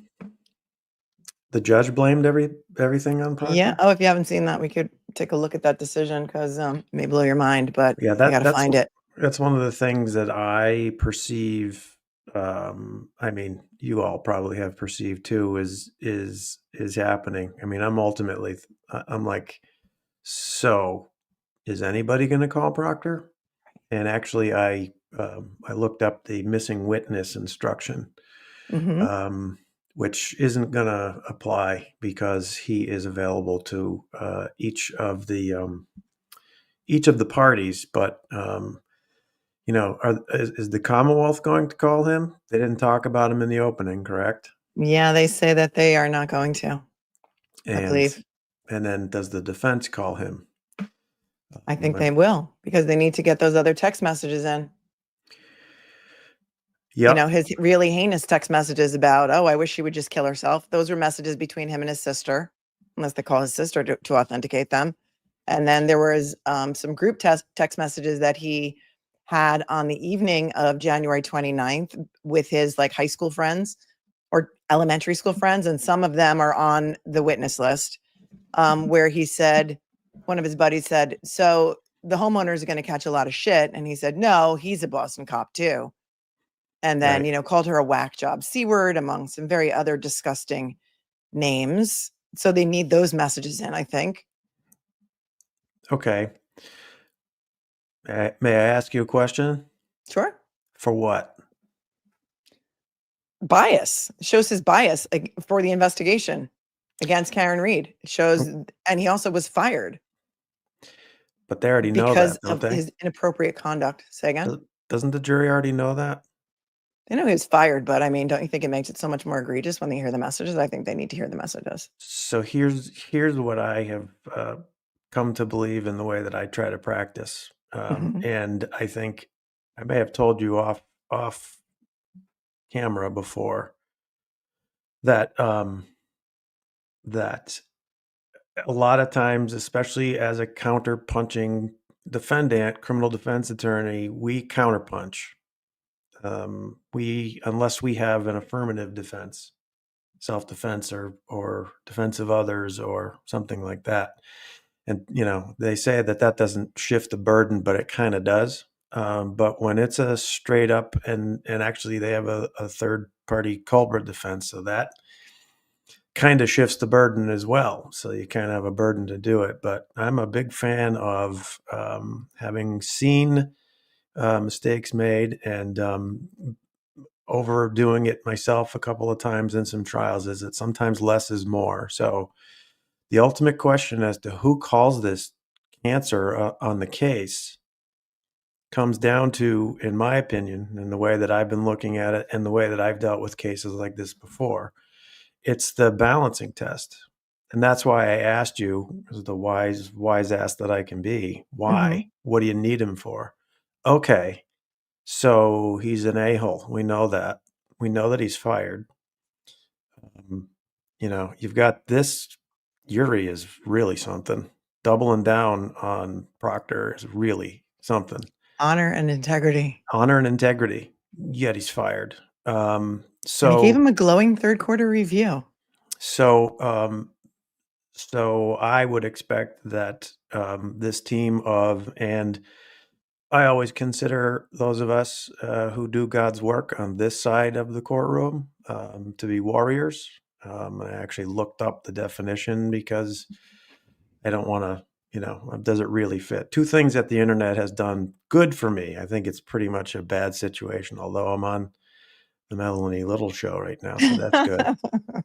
But two The things Webster's Dictionary is yeah, handy. my credit score is through the roof because I can pay bills online, and I can actually look up the second, third, and fourth definition of words. And man, listening to Attorney Jackson yesterday, facing headwinds that he is facing, and it is always my experience and opinion that a retrial always benefits the Commonwealth.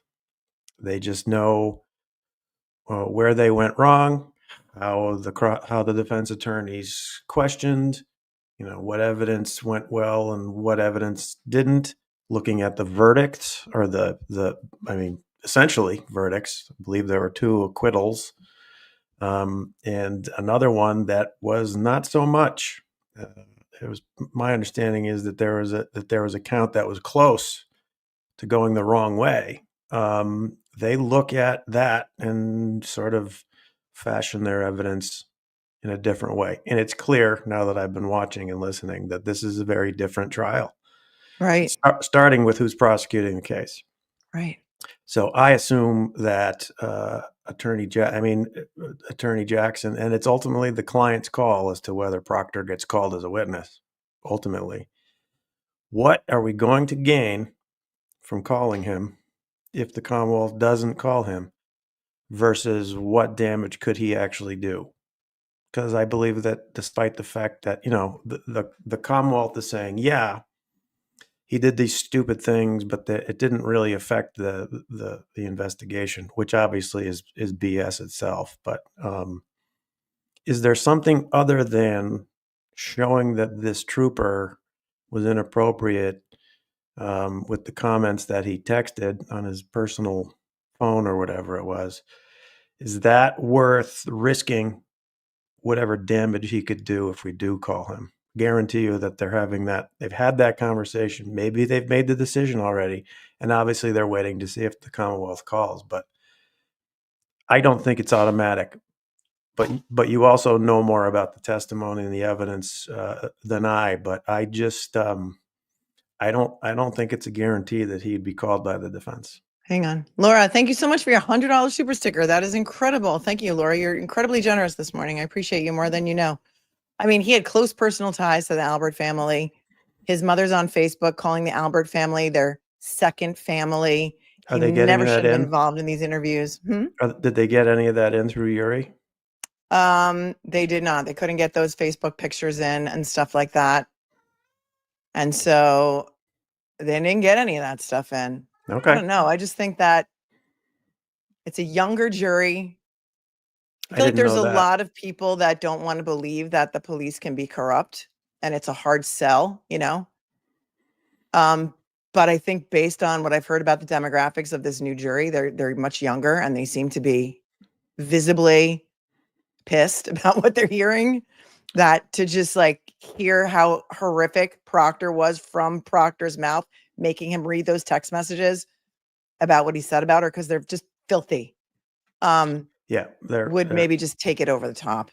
I didn't know that they were younger. I knew it was 9 and 9, right? Men and women. Mm-hmm. Yeah. Younger is good for the defense in this case. I find that the older I become, even we used to live in Western Massachusetts, super liberal town, have become a bit more conservative in some of my thinking. I think that as people get older, they naturally become more conservative. And I find that having questioned thousands and thousands and thousands of potential jurors that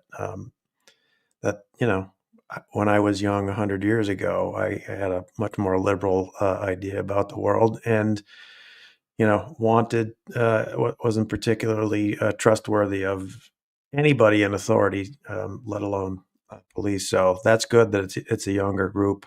Mm-hmm. So, Agreed. and that's a good point, that maybe they do. I don't know enough about his prior testimony. I mean, obviously I've watched all of the terrible things that he had to admit to, and obviously it was enough apparently for them to terminate him. But still, the question is that stuff worth getting out if there's anything that he can hurt them with? Do you think there's anything he could hurt him with? I don't think so. I mean, he No. decided within 16 hours that she did it, and he was going to pin it on the girl, and texting his friends that, that's what was going to happen within 16 hours. There was nobody ever was considered a suspect. And he got some of that out of Yuri because of the text messages between Higgins and Karen, and how even after reading those, seeing all this Sallyport video, he had no reason to even think that Higgins could possibly have any motive or be a suspect. And that video that you were just showing that was cleaned up with the 3 dudes who were something was going, there was something that was not lovey. Somebody was pissed off at something or somebody.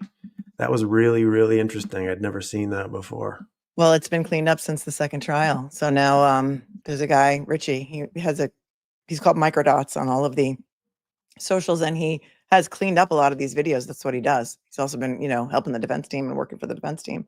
Was They that showed them? some of his videos at the first trial. I'm sorry. Was that them leaving around closing time? That video? On their way to the after party? Yep. Wow. And right after Higgins had texted Karen, well, and then at 12:20 a.m. he texts John saying, "You coming here?" And right around that time, she arrived and dropped him off, and he was never heard from again. His phone stopped moving at 12:32 with a lock, like a side button lock.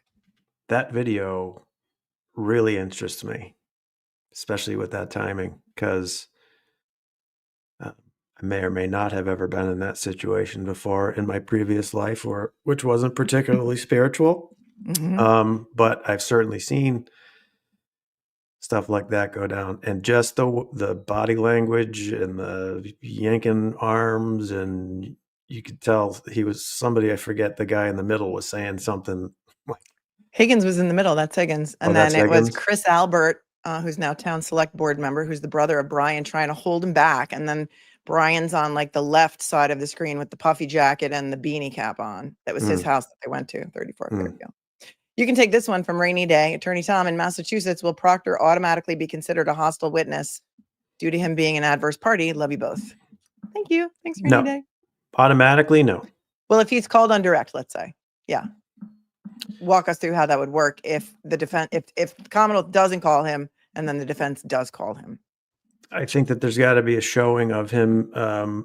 Actually, I mean, I assume that Jackson will automatically ask that he be declared a hostile witness. The judge, I believe, the judge has discretion whether or not. I mean, you have him under subpoena. You call him in your case. He's your witness. Now the question is, how is it that he's going to be answering these questions? And that's going to play a role on whether or not he will be declared a hostile witness. Right. It's not automatic. I believe that was the question. Yes, that was the question. And Coroner Chloe says, in my opinion, they need Proctor in order to get into the findings that call him the lead investigator. You mean his termination report? Yeah, so there's a termination order, and that calls him the lead investigator. I don't know. I think it's been based on the testimony so far. I think it's been pointed out that. Yeah, they need pointed out, and clearly the way that the Commonwealth is now going, which I had no idea that Yuri was Proctor's supervisor. And so that's how who better to testify in this investigation than the supervisor? And we don't, Commonwealth is like, we don't need Proctor. We got the supervisor. He supervised everything. Right. And he's here to tell you about integrity and honor. And he's the supervisor, leaning on his left arm, kicking back like he's sipping on gin and juice, driving down the highway. Again, like I said the last time I was on, the jury gets an instruction that says you're able to take into account the way that people testify, not only what they say, but the way that they do. And 2 days ago, I was able to watch that testimony, and oh my God. Was that he asked for a dictionary? Just everything from, I mean, just the little stuff, the smirks. I think when Attorney Jackson started talking about Chloe, there was a, eating grin that came across his face. The way that he leans on his left arm, like he's, watching something in his house, laughing in times. I don't think there's any time that's appropriate to laugh in this Something circumstance. funny, right? And he's, and so besides what he says, the jury is able to watch how he's doing it. And I don't think, it's been pretty interesting. That was interesting to watch 2 days ago. I think that was the day he asked for a dictionary. He said, English is like my third language. Can you pull out the Webster's dictionary? That, and then I forget which word it was that he understood. And actually Theory. Right. Theory. Yeah, but there was another word that I don't think I understood. And he knew what it was after theory. After he said that was our theory. Didn't he say that was our theory? He said, yes, this was our theory. And then he asked him a question using the word theory. And he said, well, English is like my third language. So if you could pull out the Webster's and tell me what theory means. So And anytime Jackson- anytime any witness fights me during my cross-examination, and fighting meaning like going around and around and not really answering it, or kind of answering it, or, clearly the preparation of nothing is can refresh anybody's memory in this case, which is fascinating. Clearly there was a chat about, if you're asked if reading this could refresh your recollection, the answer is no. It's like, okay. They all were prepped on that. You could just tell, right? I believe so. Becky says, Mel, the judge said that Yuri wasn't the right witness to ask about some of the messages. Yeah, that's what we were saying. But I think Tom's point is, do you really need those messages in? I think so, but Tom doesn't seem to think so.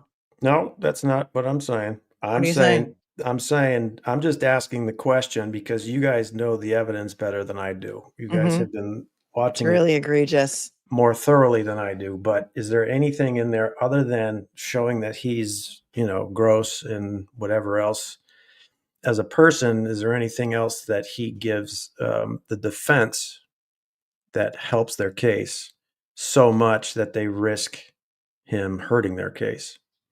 Well, here's a question. Do they need Proctor to get the findings about bias as one of his reasons for termination? Thank you, best gun losing detective. I would, do they need Proctor to get, no.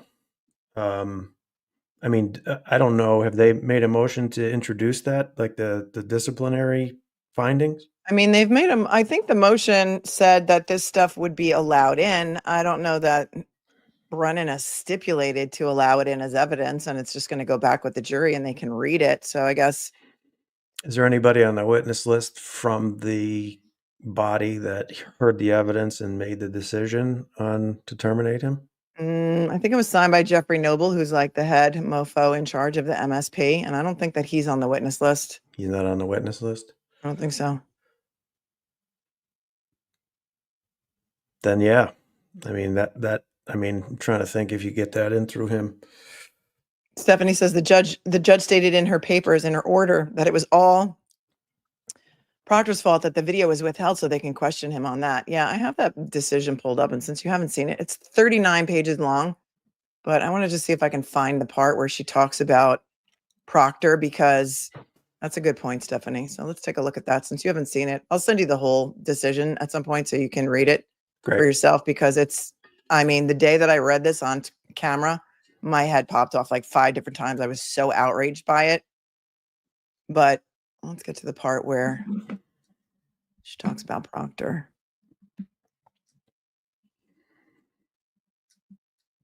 And this 39 pages. This whole section is on the Canton PD. Surveillance footage. All right, here's what she says. The lead investigator in the matter, Massachusetts State Police Trooper Michael Proctor, took possession of requested Canton PD video of the Sallyport in February of 2022, but did not turn it over to the prosecutors. Instead, for reasons unclear on the record, he kept the material in his case file. Well, that has never been brought out anywhere. Like she's just, I don't know where she even got these facts from. It's never been brought out in any evidence. It wasn't brought out in anyone's papers. Really? This was insane, right? This was insane. Well, wasn't that the, oh no, I'm sorry. That was the broken taillight yesterday. Yeah, he never testified in his about it. file. Right. He never testified about it. There was no evidentiary hearing held as a result of this motion to dismiss. She just issued this 39-page order and put this in her order as if it's fact. Maybe it's something Brennan said in his papers, but I don't even know. Brennan might have said it at a hearing, right? I don't even know if it was in writing.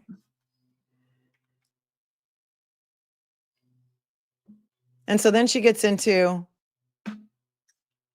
an October 5th order after her charges were upgraded to murder 2 on June 9th of 2022. An October 5th order that directed the Commonwealth provide the defense with among other things, all crime scene photographs and or videos taken in connection with the case, including but not limited to photographs documenting the purported recovery of pieces of white and red plastic outside the residence located at 34 Fairview Road on January 29th of 2022 and February 4th of 2022, including the metadata associated with these photographs and videos. Several months later, in June of 2023, Proctor asked Canton PD whether it had in its possession any exterior Sallyport video showing the defendant's vehicle on the flatbed of the tow truck on January 29th of 2022. In response, Canton PD gave state police the video from the main driveway side exterior Sallyport camera. Proctor took possession of this video, but again, for reasons unexplained, did not turn it over to prosecutors. Instead, he placed it in his case file. Again, there's no evidence of that. Proctor's never been questioned about it. He's never testified to that. This footage shows the exterior of the Sallyport when the defendant's vehicle was brought into the Canton PD garage. So again, we saw that video again yesterday. It was not turned over before the first trial. The recording is dark, blurry, and grainy, and the condition of the passenger side taillight, a significant issue and dispute in the case, cannot be discerned. And then her footnote says, it is unclear to the court why Trooper Proctor requested the footage at this time. Well, wouldn't it be clear to the court if you had an evidentiary hearing with regard to the motion to dismiss and put Proctor on the stand and asked him? Yeah. On February 1st of 2024, Proctor testified before a federal grand jury investigating the investigation into O'Keefe's death, and there's a bunch of redacted 3 sentences. 3 months later, on April 4th, 2024, ADA Adam Lally received Proctor's federal grand jury testimony. After reading Proctor's testimony, Lally asked the trooper if he was in possession of the video footage referenced therein. In response, Proctor gave Lally the Sallyport front wall camera footage provided to Proctor in 2022, February, but not the main driveway side exterior Sallyport footage provided to Proctor in June 2023.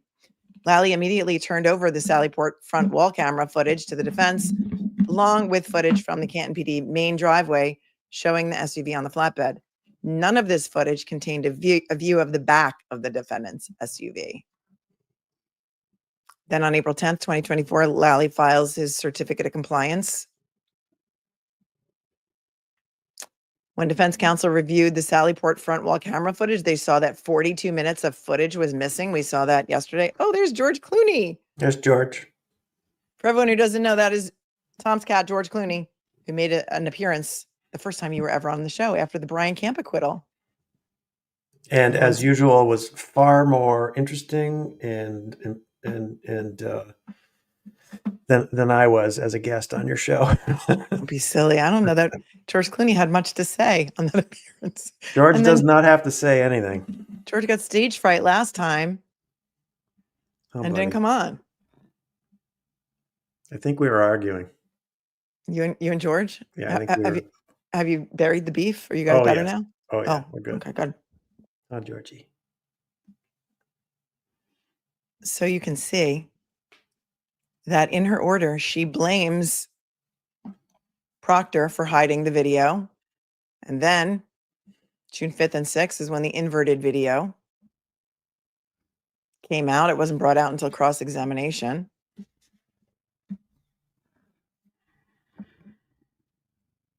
And then they turn over Higgins' video talking on the phone outside the Sallyport.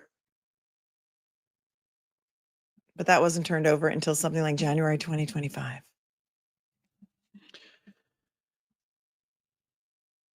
Is there a, I'm sorry. No, keep going because I In want the- to find in the the- conclusion. Yeah, I was just going to say, in the conclusion, does it talk about, a judge has the discretion and we're supposed to take into consideration this in the balancing test, and they usually say that dismissal is too extreme a remedy, and there are 3 different ways that we can remedy this without such an extreme dismissal. I'm guessing it says that somewhere. Yeah, she loves to cite that particular case. Where is it?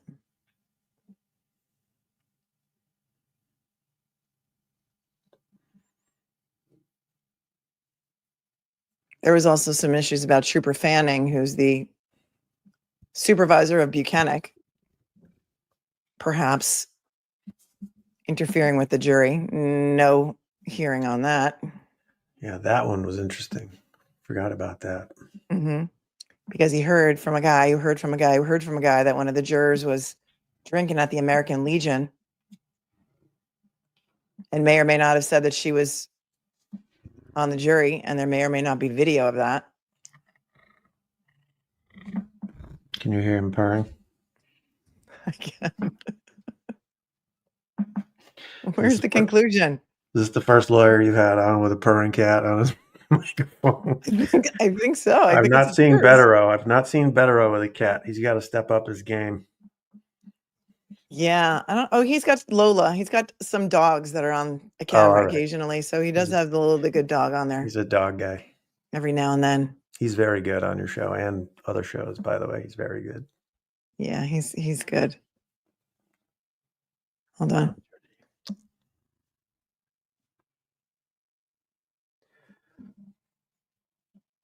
Well, yeah.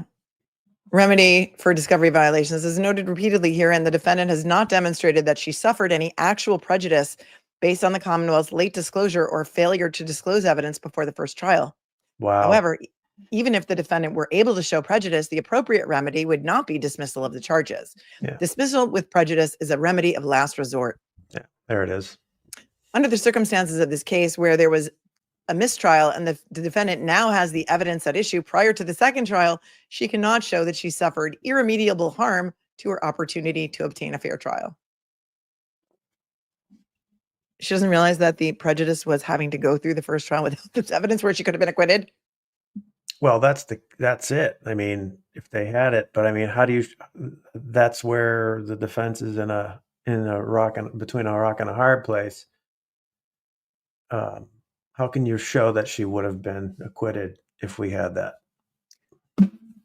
Well, I don't know. Now that you've got it, now here you go, fancy pants defense lawyers. Here's what you got, and let's see what you can do with it now. She goes on to say, nor has the defendant shown that the Commonwealth's conduct was so egregious, deliberate, and intentional that prejudice should be presumed. Such a theory should be narrowly applied and confined to situations where the misconduct has cast such doubt as to poison the entire investigation, and a stronger deterrent is warranted to prevent repetition Wow. of such misconduct. The facts before the court do not depict a concerted and intentional attempt by the prosecution team to deprive the defendant of discovery which would have aided her case. Well, how would you know that unless you hold a hearing and put all these people on the stand? Lally should have to get on the stand and talk about when he got this video, what he knew. I mean, I just find this outrageous, but I'm from New York and that's how we do it here. So maybe you guys in Massachusetts are used to this. Oh, here we go. Makes me so mad. Here we go. It makes me so mad. The facts, even if the defendant were able to show that the conduct at issue here on the part of members of the prosecution team was intentional, the remedy would be a new trial with a timely disclosure of the evidence, not dismissal. So she's real lucky. She gets another shot at it. She has to pay another $5 million to try her case again, but no big whoop, because I'm not going to hold a hearing. I'm not going to put anybody on the stand because it just makes it look like the appearance of impropriety here is outrageous, that she's protecting somebody. And that's my opinion. I'm sticking to it right now. In this case, defendants' rights to the disclosure of evidence pursuant to Brady and the rules of criminal procedure are fully protected because no verdict was returned at the conclusion of the first trial and a retrial is about to start. She has suffered no irremediable loss of any constitutional right, and her motion for dismissal on these grounds must be. It's 39 pages. I'll send it to you because Yeah, I'd like to see that and have it's that nuts. have that law that they cited, because their appellate person is very good. Yeah. Is the juror still in the courtroom at the defense table? Former juror? She has not been in the courtroom. Okay. She was there for jury selection, but she's not been in the courtroom. Oh, maybe that's what they used her for. For jury selection? Maybe. Desire for civil discourse. Can you explain to us in a matter most favorable to the state, Commonwealth, or government? I don't understand that. It just seems to guarantee an imbalanced system. Usually the phrase She's in referring to. in the light most favorable to the Commonwealth. That usually comes up for me. I'm not sure. Do we know where that's coming from, or just generally? So after, and I'm assuming you guys saw, I didn't see this, although they probably would have done it sidebar, after the Commonwealth's case is completed, and then after the total case is over with, the defense files a motion for required finding of not guilty, basically saying that, Judge, they did not present enough evidence for this case to go to the jury, and you should just throw it out right now, after the Commonwealth is done, under what's called the Lattimore standard. And it's the judge is to take the evidence as it came in the light most favorable to the Commonwealth at that point in the trial. And that is denied 99.9% of the time. I've had a couple of them allowed, but that's usually when it's really clear, when the Commonwealth take an easier case, like a drunk driving case. They have to prove that you're driving on a public way, and that you're under the influence of alcohol.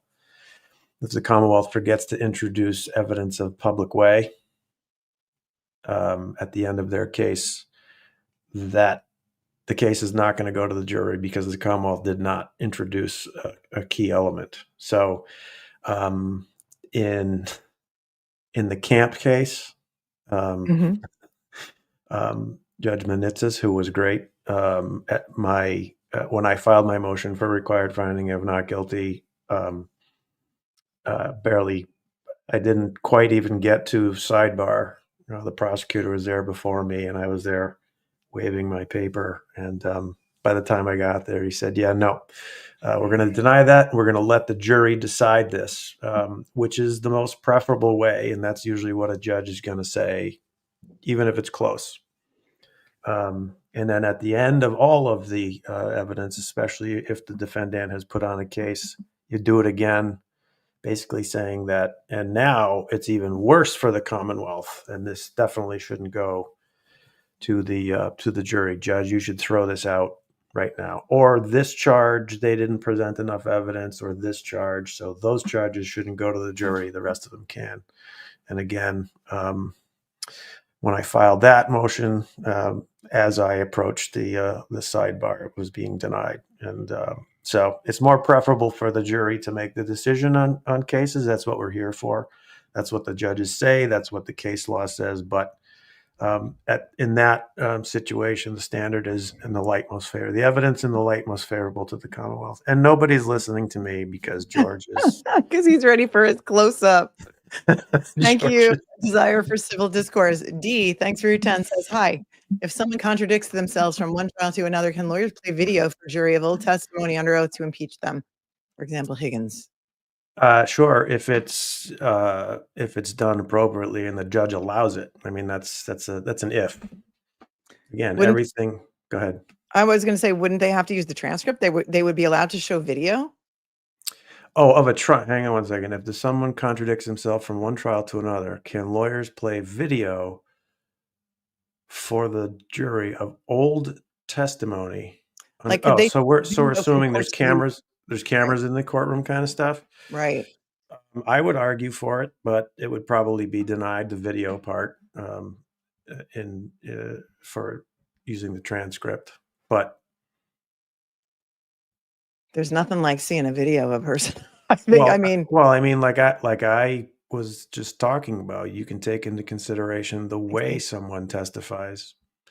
So if somebody's making faces or something while they're saying what I would want a jury to hear about, I'd ask for it. I don't know that a judge would allow it. I've never done that before, and I've never seen it done before, but the worst a judge can do is say no and then excoriate you for certain things. Right. We've seen a lot of that here. Katina, thanks for your 20. Did Higgins go get a Faraday bag? Love your hair today. Oh, thank you. I've been watching from the start and love your coverage. Thank you so very much. I don't know. I mean, a Faraday bag for a phone isn't that big, right? It's only like the size of the phone. So I don't know. I mean, anything is possible. I've never seen a Faraday bag. Oh, you know what? I looked them up the other day on Amazon, but it is the size literally of a phone. And what it does is it blocks the signal, prevents it from taking steps and doing anything or receiving any calls or texts or, right? Right. Blocks the signal. Hi, sweet Caroline. Brian Higgins supposedly went home and showered after New York, moved 3 cars, and took a few minutes to say hello to Good. They have false hopes the duffel bag was first aid and they tried to help Officer John O'Keefe. That's a great point. Thanks, sweet Caroline, for that. Angela, this is a great question. Not sure if ever asked before. Will we ever know what's been said at sidebars after the trial? Are they ever unsealed? Because she sealed the sidebars from the first trial until this trial was over. So did they ever become public at any point? Not unless they're unsealed. Apparently in the motion papers, somebody pointed out that, or I guess it was the prosecution pointed out that anybody who has an FTR account could just order transcripts, daily transcripts from the court reporter. You know anything about that? I don't. Well, we learned something from Hank Brennan anyway. Thanks, Angela.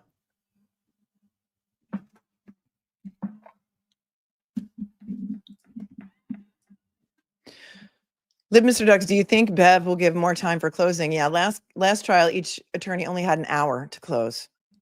Right. That's why I switched gears on the way that Attorney Jackson was sort of loading up questions with argument, which Attorney Brennan objects to, and apparently there's now a curative instruction each time Attorney Jackson does that.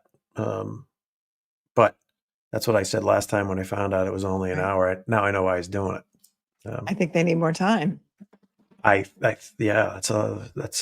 is a skill to jam this amount of evidence over this amount of time into 1 hour. That's Yeah. Is it common for a judge to limit you on the time for your closing? Yes.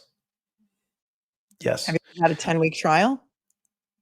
No, not a 10. I've had a 5. And how much time did you get for closing? Do you remember?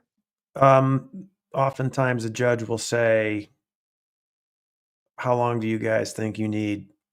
Right. And then each lawyer will say, 2.5 hours, and the judge will say, okay, hour and a half. So that's usually how that quote unquote negotiation goes.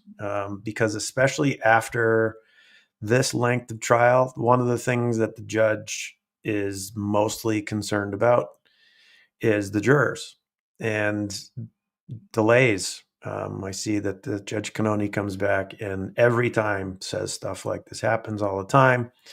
Most of the time, when that happens in my cases, if there's a long delay for something, the judge will come back and make sure that the judge says nobody's fault. It's just sometimes this is how this system works, and we need to take care of some stuff outside of the hearing of you, and we're not hiding anything from you. In fact, we're making sure that the only thing you get is the stuff that's relevant, so that, that kind of stuff. So, I forgot why I was saying that, but yeah. Yeah, the length of closing. No, I hear you. Smalls, could the Commonwealth be dropping the case? Could that be done on Zoom? I know it's a long shot. I don't think so. I think we agree on that one. Yeah, they could not do it on Zoom either. That would not be No, doable. the world needs to see it. Collusion, not collision. Can we take up the Chloe/Cora situation again? Am I wrong, or is there zero evidence that Cora is the real Chloe? How is that coming in? Well, we don't know if it is coming in. But did you see that whole thing where they talked about Chloe, and then Buchanan said that he went to an undisclosed location, found this dog that's now named Cora, who is now owned by a vet that was given to the vet by a person named Mrs. Riley. But Mrs. Riley is not the person who got Chloe/Cora from the Alberts. So how many people did Chloe/Cora bite in between? Have you ever heard of a dog being in witness protection? and would anyone ever change the name of a dog who's like 9 years old or 7 years old? Yeah, all this stuff. This expert took molds of Chloe's teeth and wants to come in Why do you need molds of Chloe's teeth if you're going to come in and say they're not dog bites to begin with? Why would you even need molds? None of it makes sense to me. I'm so confused. Because they're not going to line up with the injuries that are on his, nothing's going to line up with that Right. because of the way that dog bites happen, especially actually, that's one of the witnesses that I did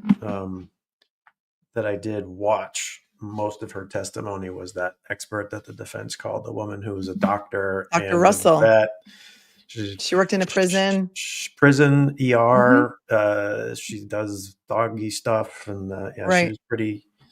she was pretty interesting and informative. But again, things continue for me which is why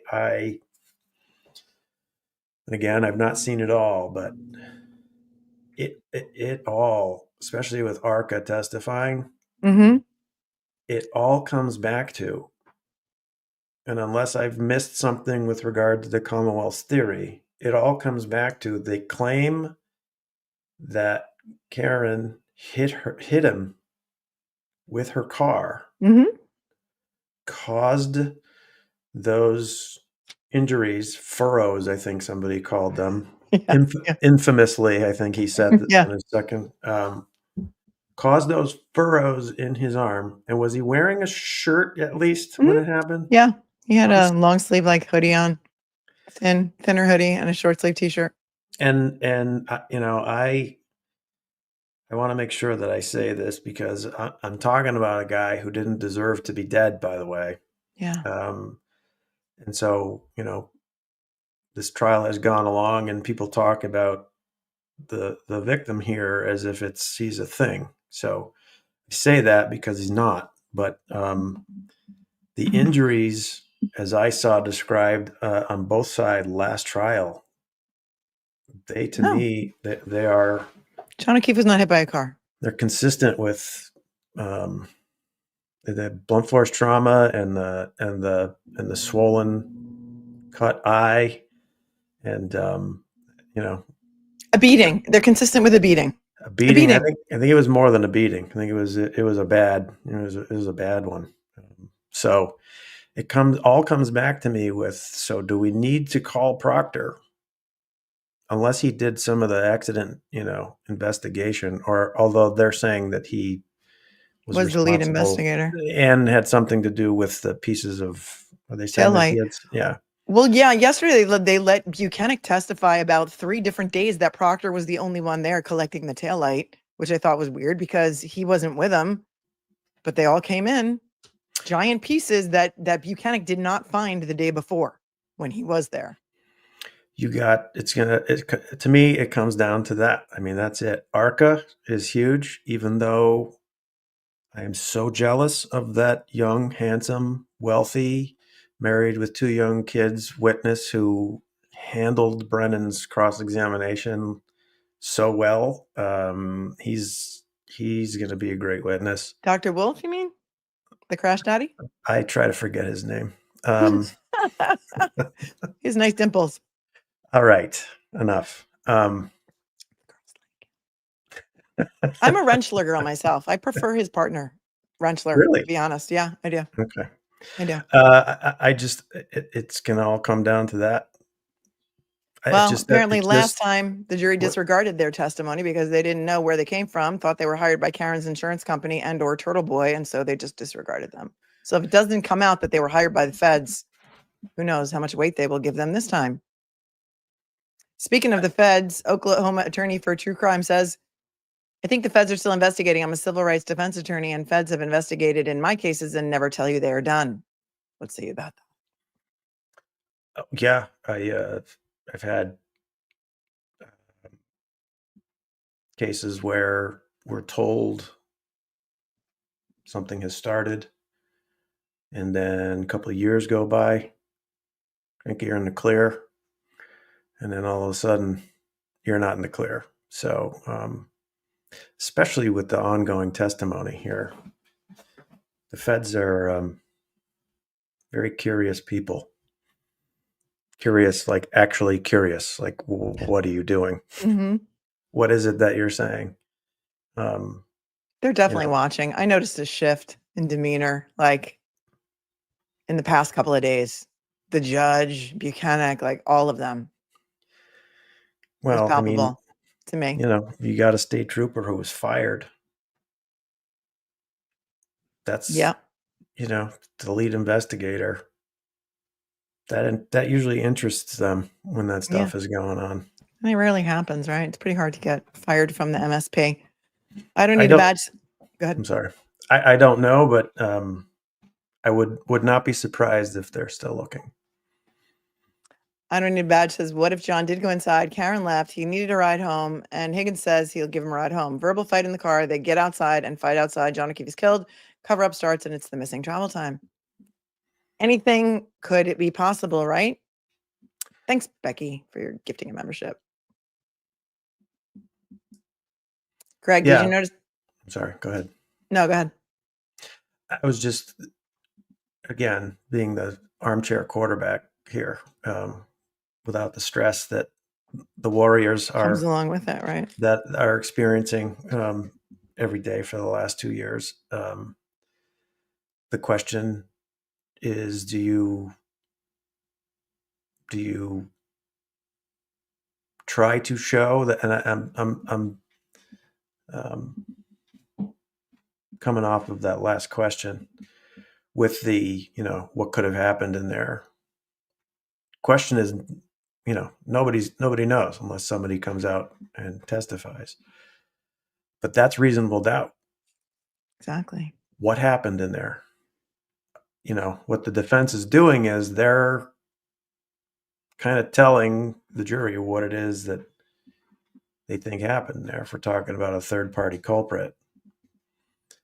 My question is, as a defense attorney, do I take that risk and then the jury doesn't buy our story and does something I don't like, or do I raise reasonable doubt, period?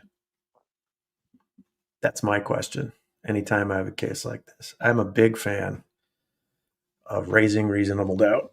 Mm-hmm. But sometimes there are cases where it's very, very clear that there's something funny, certainly, with the facts in this case, which I think by themselves raise reasonable doubt. But There's a ton of reasonable doubt, in my opinion. yeah, Ton. Greg, yes, we did notice that Higgins changed his hoodie when he went into the office. I had the stills. We put them up earlier in the stream. Thank you very much. Anna, the chat is set to 24-hour subs today. So you have to be subscribed to the channel for 24 hours, which is free. It's free to subscribe. Keeps the trolls out. Not that you are one. Thank you, On Top, for your super sticker.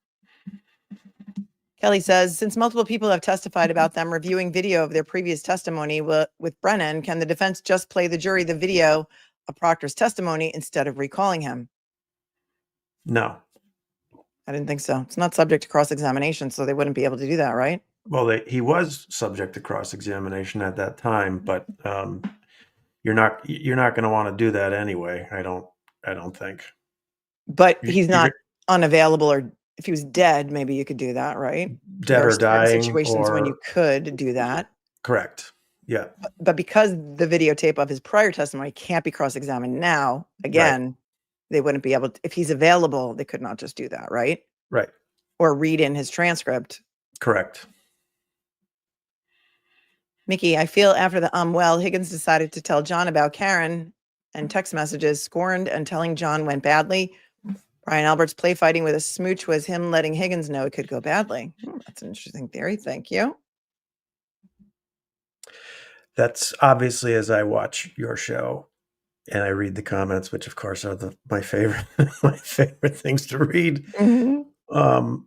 I mean, that's besides you as an awesome lawyer and host.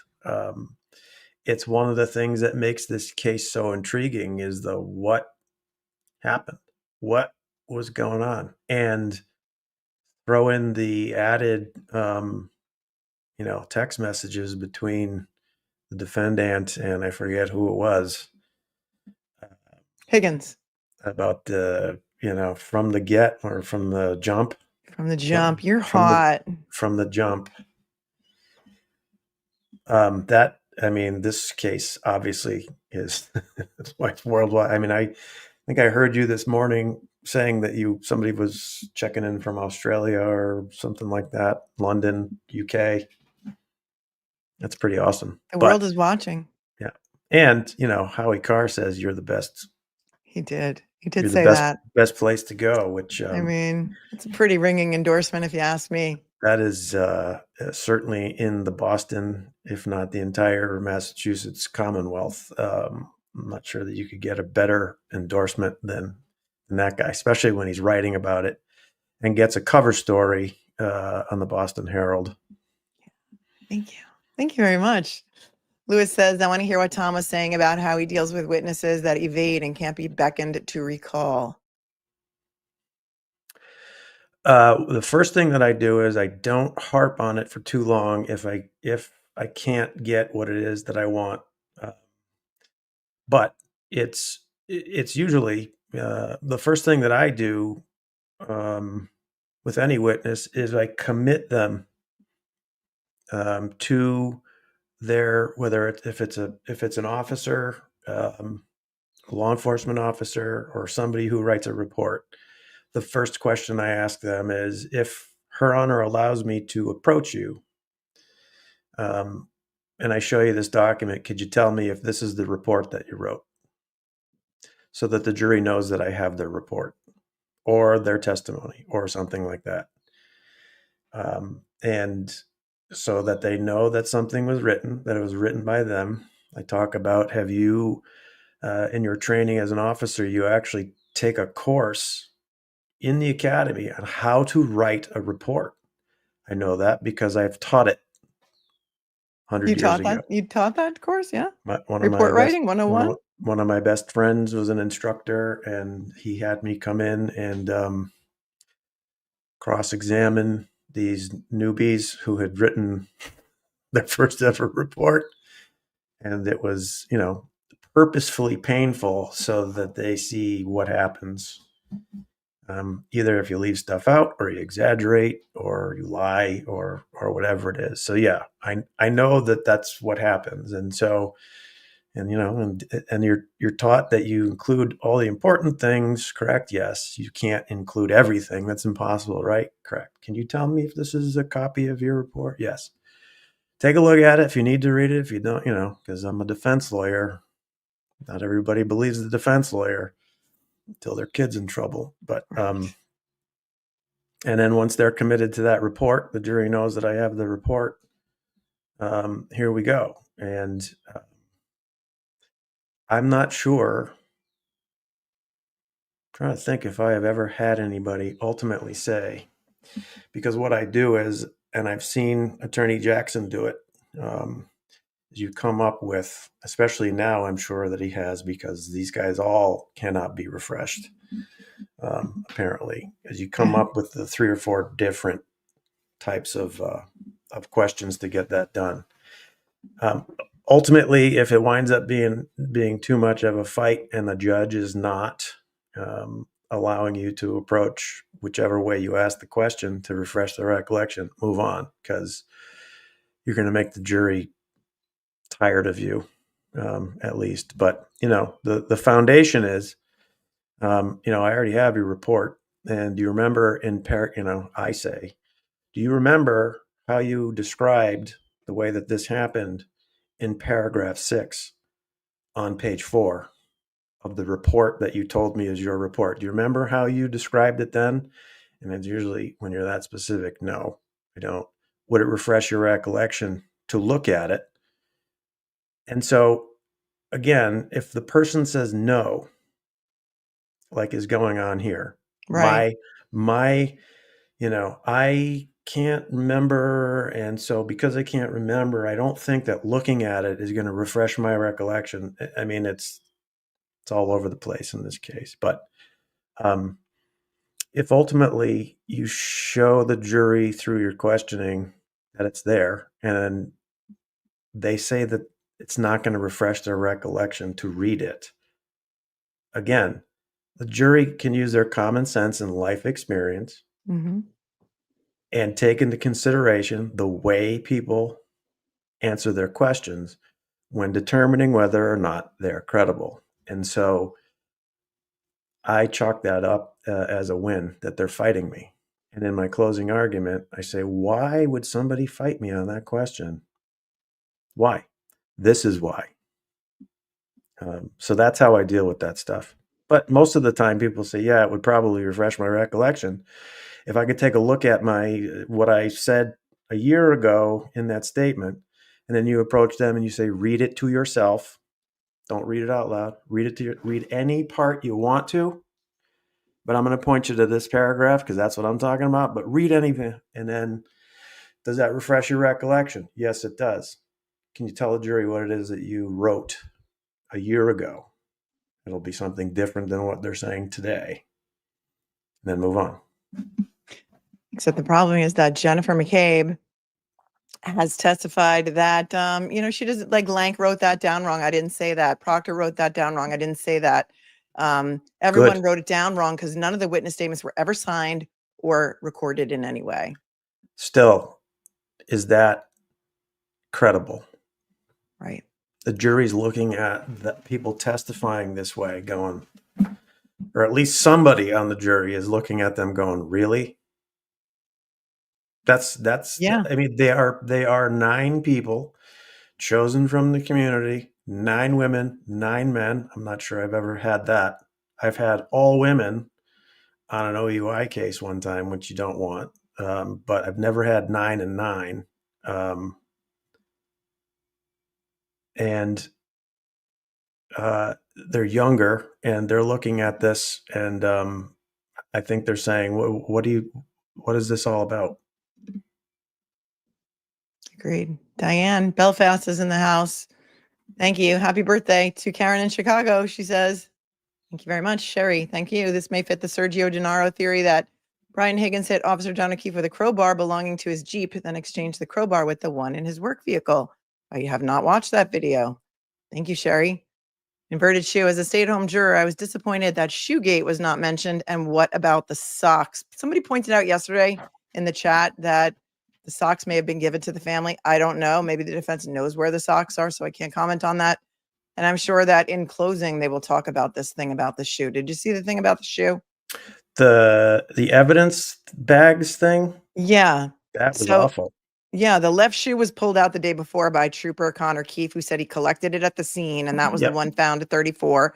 Yep. And then Yuri said, Brennan said, can you show us the one that you collected from the hospital? And he said, yeah. And then he pulls it out of the bag and it's a right shoe. And he said, did you collect that at the hospital? And then he looks at the evidence bag and he says, no, this is the one from 34 Fairview.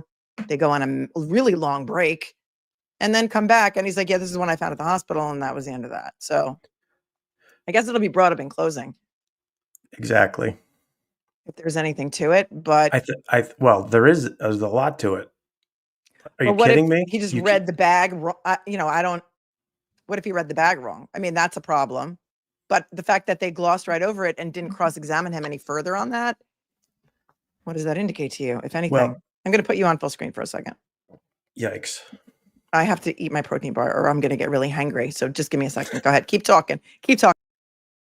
Yeah, there was a sidebar right after that. Or no, they threw the jury out and then went sidebar or in chambers or something like that. And I was, and they came back like nothing happened, which I found interesting.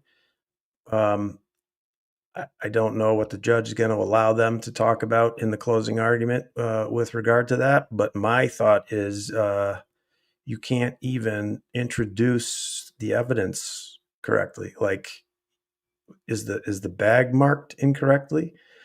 Is the wrong shoe in the wrong bag or the right shoe in the right bag? I mean, that was stumbling, bumbling over something that should be automatic for these guys. That was bigger in my mind than it appeared on your show. Right. In that there wasn't much that came out of it.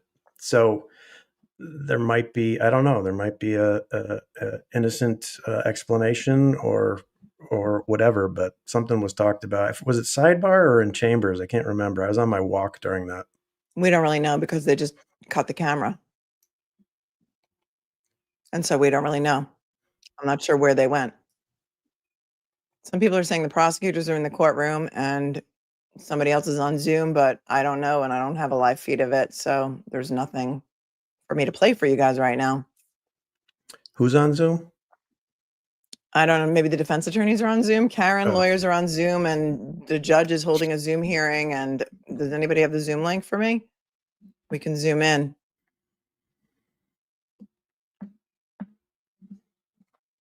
I don't know. I think it's her regular Zoom link, but I don't have it. So let's move on with more questions. Loudmouse, it feels like we're all witnessing a slow moving train wreck that we're helpless to stop because Bev cut the brake lines. I think a lot of people feel that way. Thanks for your 20.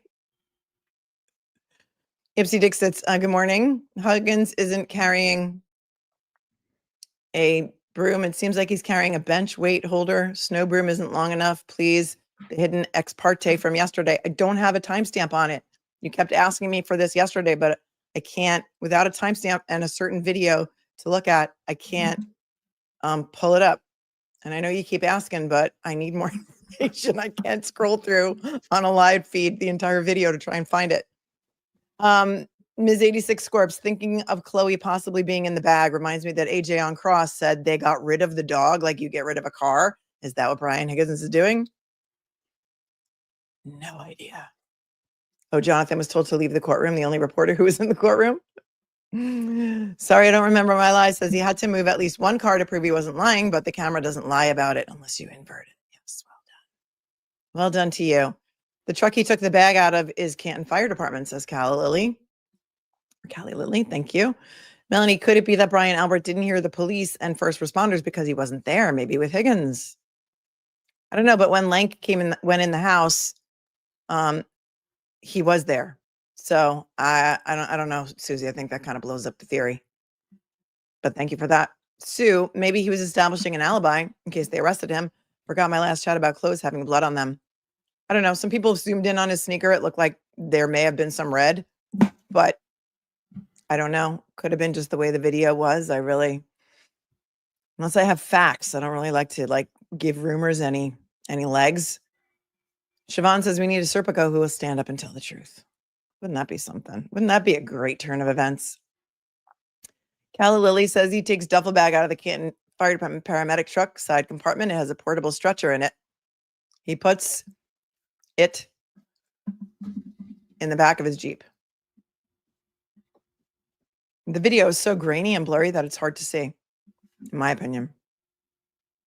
Chrissy said that truck was parked at his house on Google Maps of 2023. His personal truck, thank you. Whose truck did he keep going into? Somebody said it was a Canton Fire Department truck. And Mange.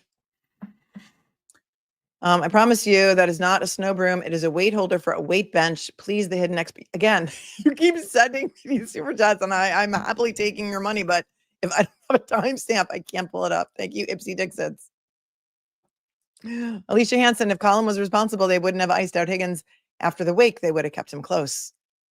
Colin was responsible. I don't know if they iced him out. It seems like he ghosted them, says Alicia from Canada, because there were messages between Kevin Albert and Higgins in the first trial where Kevin Albert says, why are you not responding to Brian? Everyone got federal subpoenas and he wasn't responding to everybody. He just ghosted everyone.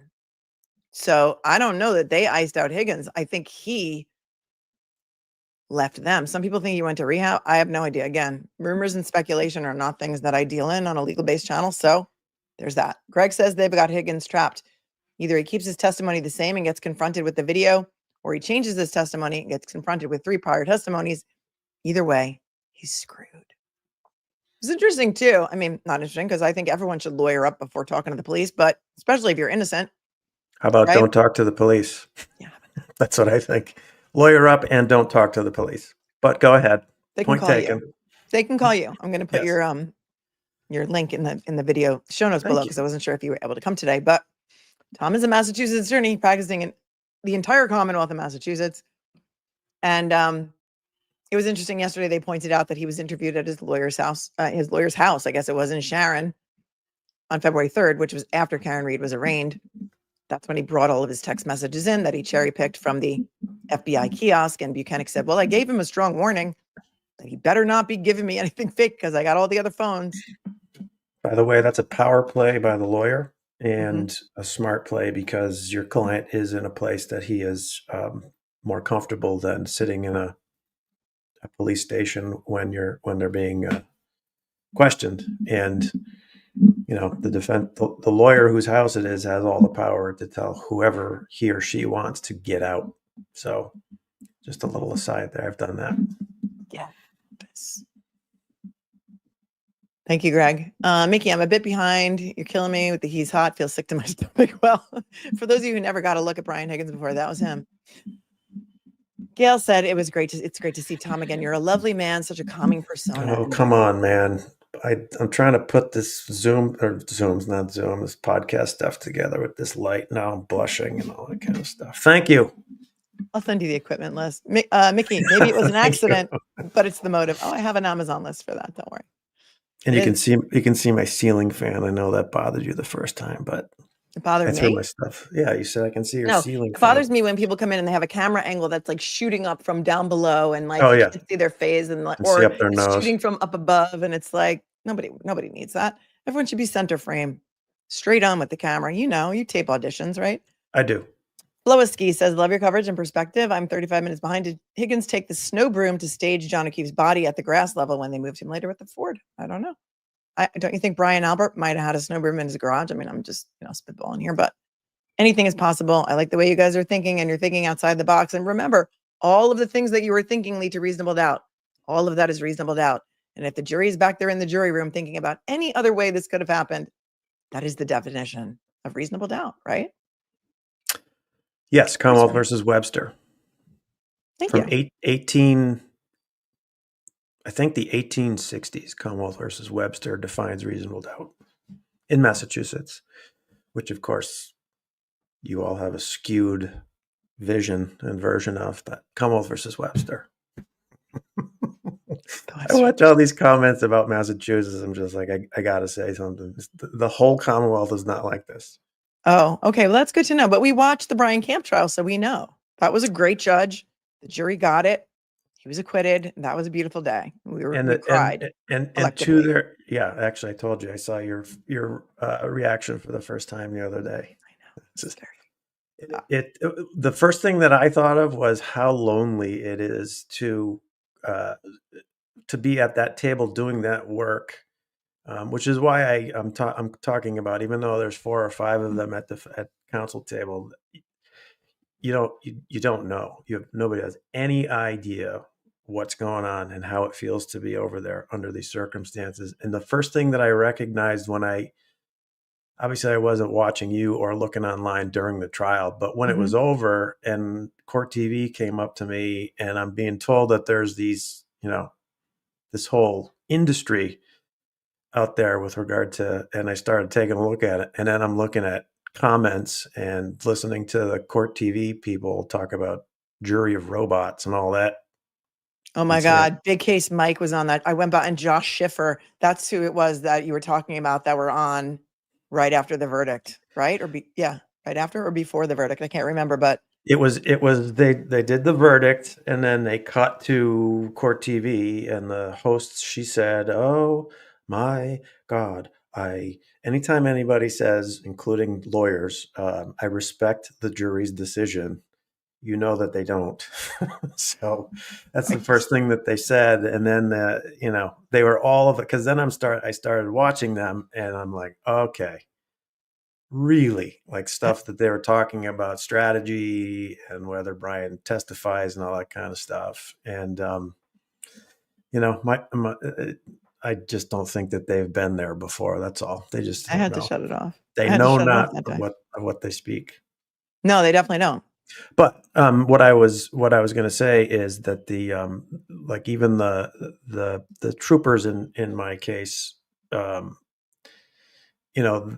issue in my case was systemic. It wasn't individual. There was no trooper who, did anything nefarious. It was a bad situation that existed, and I hope my trial, one of the things that lawyers do, as much as people may hate us, is that they change things for the good. And if the Brian Camp trial changed the system of how state police get to a place that is far away quicker, or fix the problem that was between the state police communication with the local police, 20 minutes, 19 minutes and change for somebody to get there.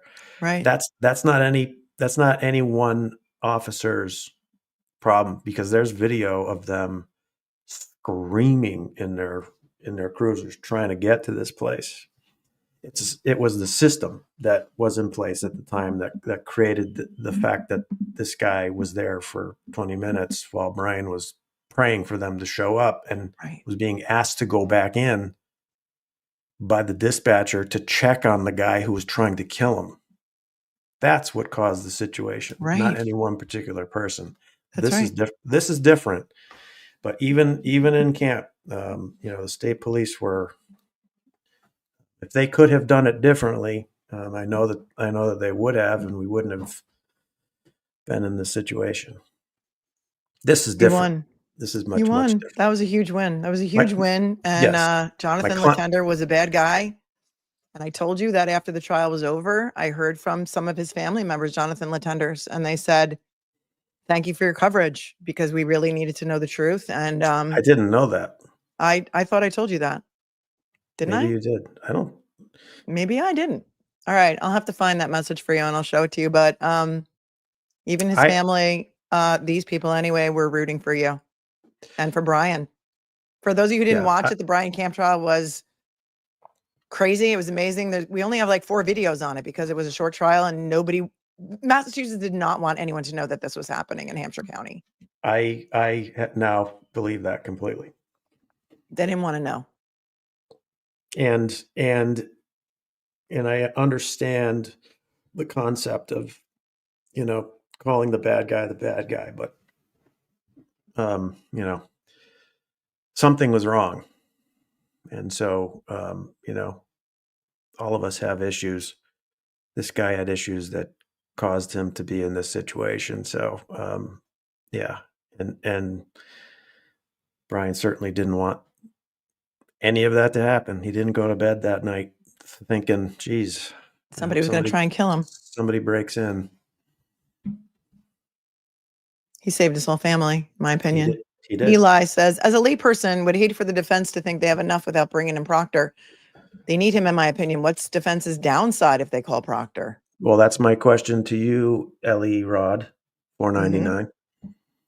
You tell me. That's my question. As the jurors out there, because that's what you are. And in fact, the last play that I was in, I was a prosecutor, To Kill a Mockingbird. I'm always the bad guy. I was the prosecutor. And I was the only one character that was allowed to and had to break the fourth wall, because the director wanted the audience to be my jury. And so when I was giving closings and openings, I was actually talking directly to the audience. So that's my question. You guys you tell me, do you think there's anything that could hurt the defense that Proctor could talk about on the stand? I think there could be. Let's see what comes up. Therese says, I just came in, but as far as Higgins moving the cars, he was an ATF agent. He was not an employee of Canton PD. Drives me nuts. Yes, that you are right. But he did have an office in Canton PD because he was buddies with Berkowitz. Criminal Med, where did they hide the taillight pieces? Thank you. I don't know what you're asking me, but there was some insinuations yesterday that Proctor may have put them in his little portfolio, his leather portfolio that he was carrying into frame when he went behind the rear passenger taillight. So that could be. We don't know. Terry, what could Proctor say that could hurt Karen? His disgrace would be laid out to the jury. George loves George Clooney. We're waiting to see what you guys say in the chat. You tell me, Terry. That's not my job. Linda, pin it on the girl, or was that already discussed? Yep, pin it on the girl. Yep, I'm in Chicago, but my head rolled to Denver a long time ago. Love you too. Thank you, Dogs Discussions, for your Canadian super chat and for saying great show and analysis as usual. Edward Scissorhands has entered, says, I don't think the defense needs to call Proctor at all. I believe he'll do more harm than good. See, that's the thing. He may try and explain himself in a way that the jurors may feel sorry for him. That's And what so everybody's doing on the prosecution him side. being That's what like I'm talking about. this mysterious evil guy could be better, right? It And could be. that's what every witness that I have seen, and especially Yuri, is prepared to do. They know what questions are coming. Again, retrial benefits the Commonwealth. They know at least most of the questions that are coming, and they know the best way to answer them. And so, when you have, I can't even think of one particular thing that Yuri did that I was listening to on my drive home yesterday, but they come up with answers that they're prepared for, and there could be something that could be harmful. So the question is, have you raised reasonable doubt / shown that there could have been a third person who was involved in this? Do you need to, can you do that without Proctor? Can you show more of the Bowdoin defense and more of the horrible investigation if you have Proctor? Because Rainy Day says they need Proctor because the last jury said they dismissed everything Proctor said. With a better closing argument, they might discount everything he did not just said. So, I mean, it's going to be a game time decision for the defense, I believe, if the Commonwealth doesn't call, like everything's a game time decision on your case in chief, right? Yes. Somebody else says, I think putting Proctor on the stand makes him real, not a phantom. Yeah, he's a boogeyman right now. Right, exactly. Sunny Day, defense needs to show video of Karen leaving John's house to look for him. The light is intact. Show it several times. Case closed. They did that yesterday or the day before with Buchanan on the stand. And Buchanan actually admitted that there was contact between the vehicles, that there was a collision. Edmund thinks Bev has handcuffed the defense in this retrial. Are readbacks not allowed in all cases or just this one? Best gun losing detective wants to know. Readbacks, we in New York have readbacks, so the jury can come back and say, we'd like to hear Michael Proctor's cross-examination again. They'll call in the court reporter, she'll read back his testimony. The judge is not allowing it in this case. And is that throughout Massachusetts? No readbacks? That's throughout every trial I've ever had that question asked. I would have to research or call the person that does my research, because I'm not particularly great at that, to see if it's automatic, but I've never the judge specifically in the instructions going back into deliberate says, your collective memory is what rules here. And is this jury allowed to take notes? They're taking notes, but my notes are like chicken scratch. I can barely read my own notes or remember what I was thinking. And if we really want to get at the truth here, isn't it so important for the testimony to be accurate? If they're back there arguing about what a witness said, to read it back, that blows my mind. And so I don't know what to say, except I don't like it. Good argument, but overruled. Thank you. Move on. I'm not moving to Massachusetts anytime soon. Chris Popple, why were the jeans removed from the plastic? Defense request. The jeans were never in the plastic, Chris. It was only the shirts. The jeans were always in the bag. And we saw the rip pocket again. Thanks for tuning in from Canada.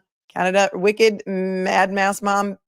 Buchanan added to the MSP Brady list on 5/9/25. I just want to tell you that is not a real website. So when you're seeing this alleged Brady list on some rando website, anybody can buy a domain name and put things up on the internet. It doesn't make it true. Is there an official Brady list for Massachusetts? Yes. Look at Lady Zelda coming in here with her $50 super chat. Thank you so much for all that you do, and for all of the readings that you're doing and the channeling of John O'Keefe's spirit. And if you like that kind of sort of stuff, go check out Lady Zelda's channel. She's awesome and generous too. Do you know how to access the official Brady list? Because I don't know. People are pointing to this other website that's out there that people are just, making stuff up out of whole cloth. I hate that expression, by the way. Making it up out of whole cloth. I don't like it, but they use it a lot in this case. Thank you, Goodmans, for gifting. So I don't know if you can access it while you're sitting there. Let me know, but I don't know. Thank you for gifting. Thank you, Tom CPU. Oh, Tom CPU is here. Hi, Tom CPU. And your sister is here too. Thank you. We love you too, Tom. Why is Yuri still protecting Proctor? He's fired. Yeah, that's the question of the week. Well, I mean, just because of who they are. You mean the thin blue line? You can't say that. You're in Massachusetts. Shh. Tell you, if Karen punched the gas, wouldn't there be skid marks and wouldn't John's body be in the street? When does a judge get reprimanded for her rulings? Well, those are two different questions. There probably would be skid marks, even though there was only enough snow to track a cat. And there certainly would have been noise involved, and there certainly would have been more damage to her car and different injuries to John's body. And people would have seen the body on the lawn in a very little amount of snow. When does a judge get reprimanded for her rulings? Tom, you can take that one. Two places that I know of. One is by appeals courts. If they overturn the judge for rulings that she's made, because I assume most people know, but maybe not. That's one of the reasons that we object and why we insist on being heard on certain things when a judge is pushing back against us. The defense lawyer is the person who's required to make sure that there is a record of everything for their client. And the reason you do that is because if there's an appeal, except for certain circumstances, if you've not preserved the record, if you've not objected to the judge's ruling, whether a simple objection, sustained, overruled, or objection, motion, or voir dire, and all that kind of stuff, if you don't preserve that specific issue, then you may not be able to appeal it. But we do that so that all of the issues that we think need to be looked at by an appellate court will be looked at, or can be looked at, I should say, because we've done our job. In the event of a conviction, however. In the event of a conviction, correct. Right. Or, if there is a situation where you can do an interlocutory appeal as well, but there isn't one right here. And the other thing is, obviously, there's the Board of Bar Overseers for lawyers, and there's the Board of Judicial Conduct for judges. If it gets to that, point. But Thank rulings are, that's why there's a whole separate industry for appeals lawyers, because also, yeah, special skills for sure. Yeah, and one of the things that is looked at in a trial, not only mistakes made by judges, but were there mistakes made by lawyers? So I don't appeal my own cases just in case somebody's gonna. So that's why that's one of the things I talk about with new clients is I'm not the appeal guy. So no, we got guys for that. Yep. And the printing is very expensive. Correct. The record on appeal can cost, $10,000, $20,000 to print. And the trial transcript is very expensive depending on how long your trial is. Trevor, crazy how the DA get to have an MSP unit in their office, but at the same time distance themselves from them when they try to do something wrong. They are one and the same. That's also something that does not happen here. We do not have special troopers assigned to district attorney's office. So it is an interesting thing that you have going on there. And there's whole units. Yeah. Should they call Higgins decorated dude pickup lines? Well done with the username. Should they call Higgins? I don't know. That'll also be a game time decision. Who's they? Who's the they? Yeah, who is the they? I don't know that the Commonwealth is going to call him. Yeah, I guess we need to know who the they is. But if they're going to point to him as third-party culprit, I think they're going to need him, the defense. Or just point to an empty chair. Depends on how the evidence has come out at that point. Catos, Yuri said the vet has medical records of Chloe prior to the Alberts owning her. If he didn't misspeak, that would be an interesting fact. Yeah, I'm not sure. I thought he meant prior to the vet owning her. I'm not sure Catos on that one. Becky, one friend of Albert's said he never once seen Chloe. Yeah, Sarah said she never had seen Chloe ever. Maybe John O'Keefe went to pee, opened the wrong door, and the dog attack, starting a series of events. Very possible. Thank you, Shayna, for becoming a member. McAlbert's imminent orange jumpsuits. Please, can you confirm if the defense bring in Proctor, are they restricted on what they can ask him as opposed to cross? Well, there is a good dovetail into the question about whether he would be declared a hostile witness or not, because that is the main reason you ask for that to happen.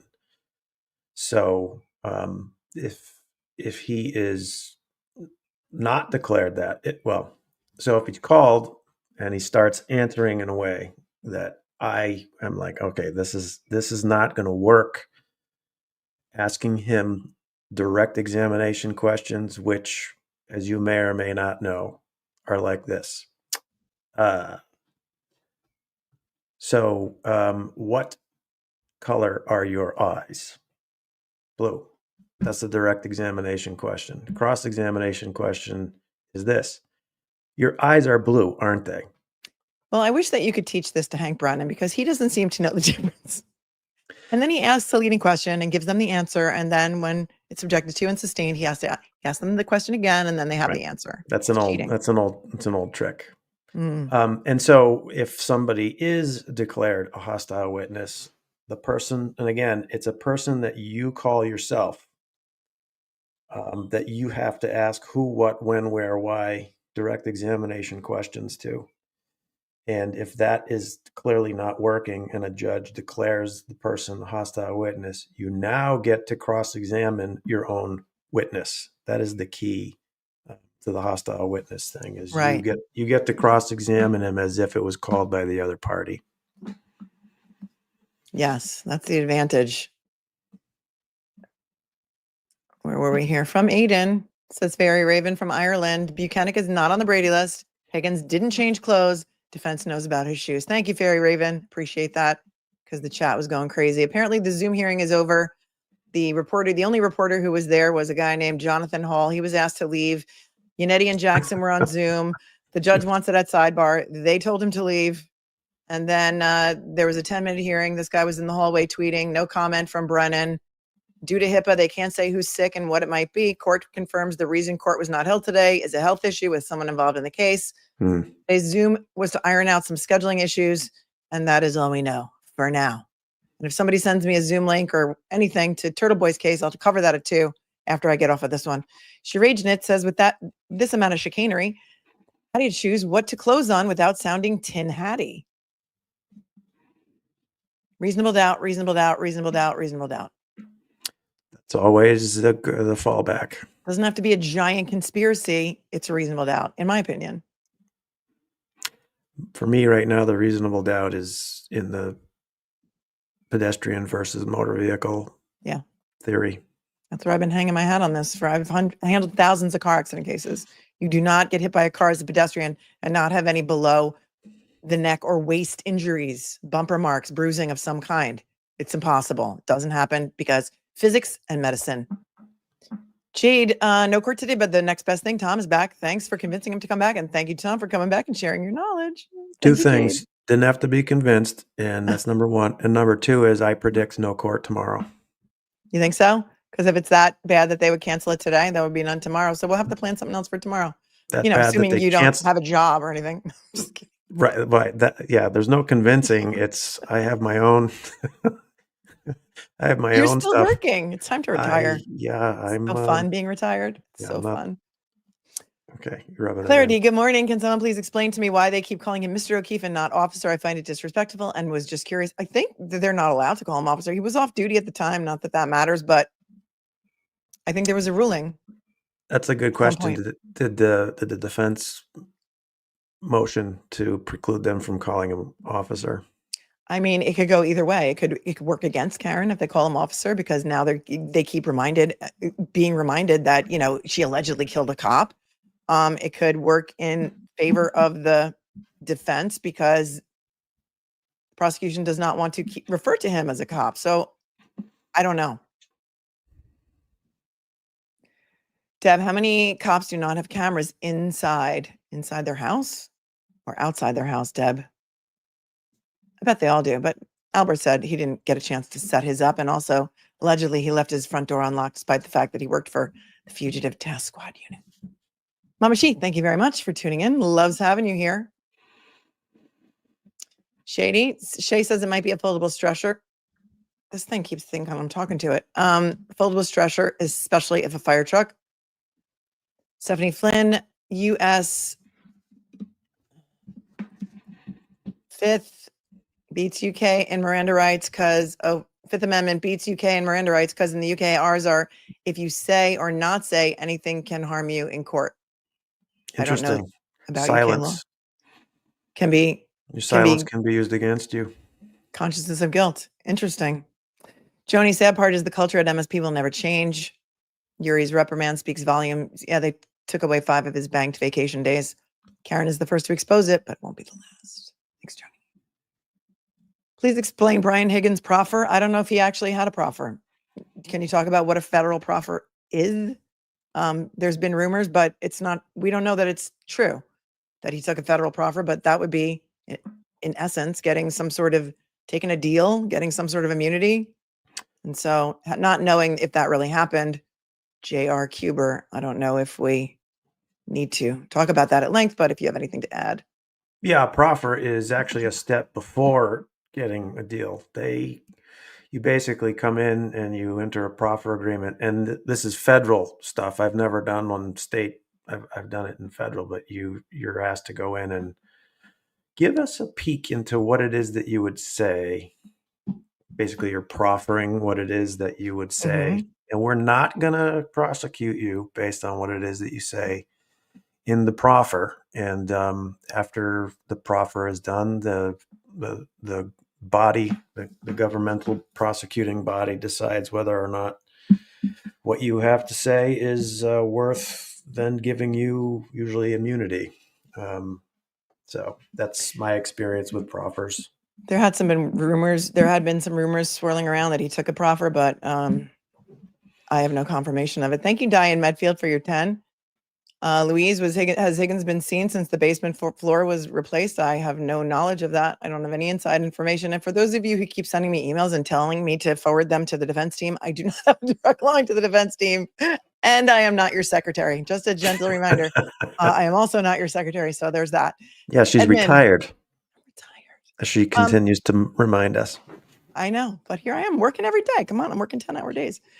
Edmund, why are hoodie t-shirts and plexiglass? I have no idea why they're doing that. Last year they were in bags.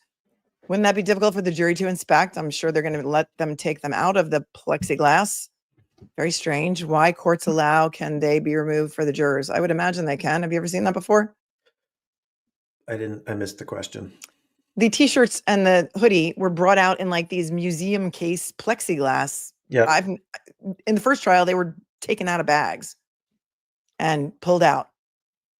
The Zoom was about scheduling. That's all it was. Nothing to see here. Nothing to see at the Zoom. So I would imagine that the defense is going to ask to have them taken out, because you have to see like the holes in the sweatshirt or the hoodie where, it's puncture marks, not tears and everything such as like that. Siobhan, how can the Commonwealth change Trooper Paul's messed up testimony of how the accident happened? Well, they have a new expert, Judson Welcher, who's going to come in and say something else. Sina, has anyone ever found a wallet at all? I do not know about the personal effects and whether the family was given the personal effects. It's not in the property log.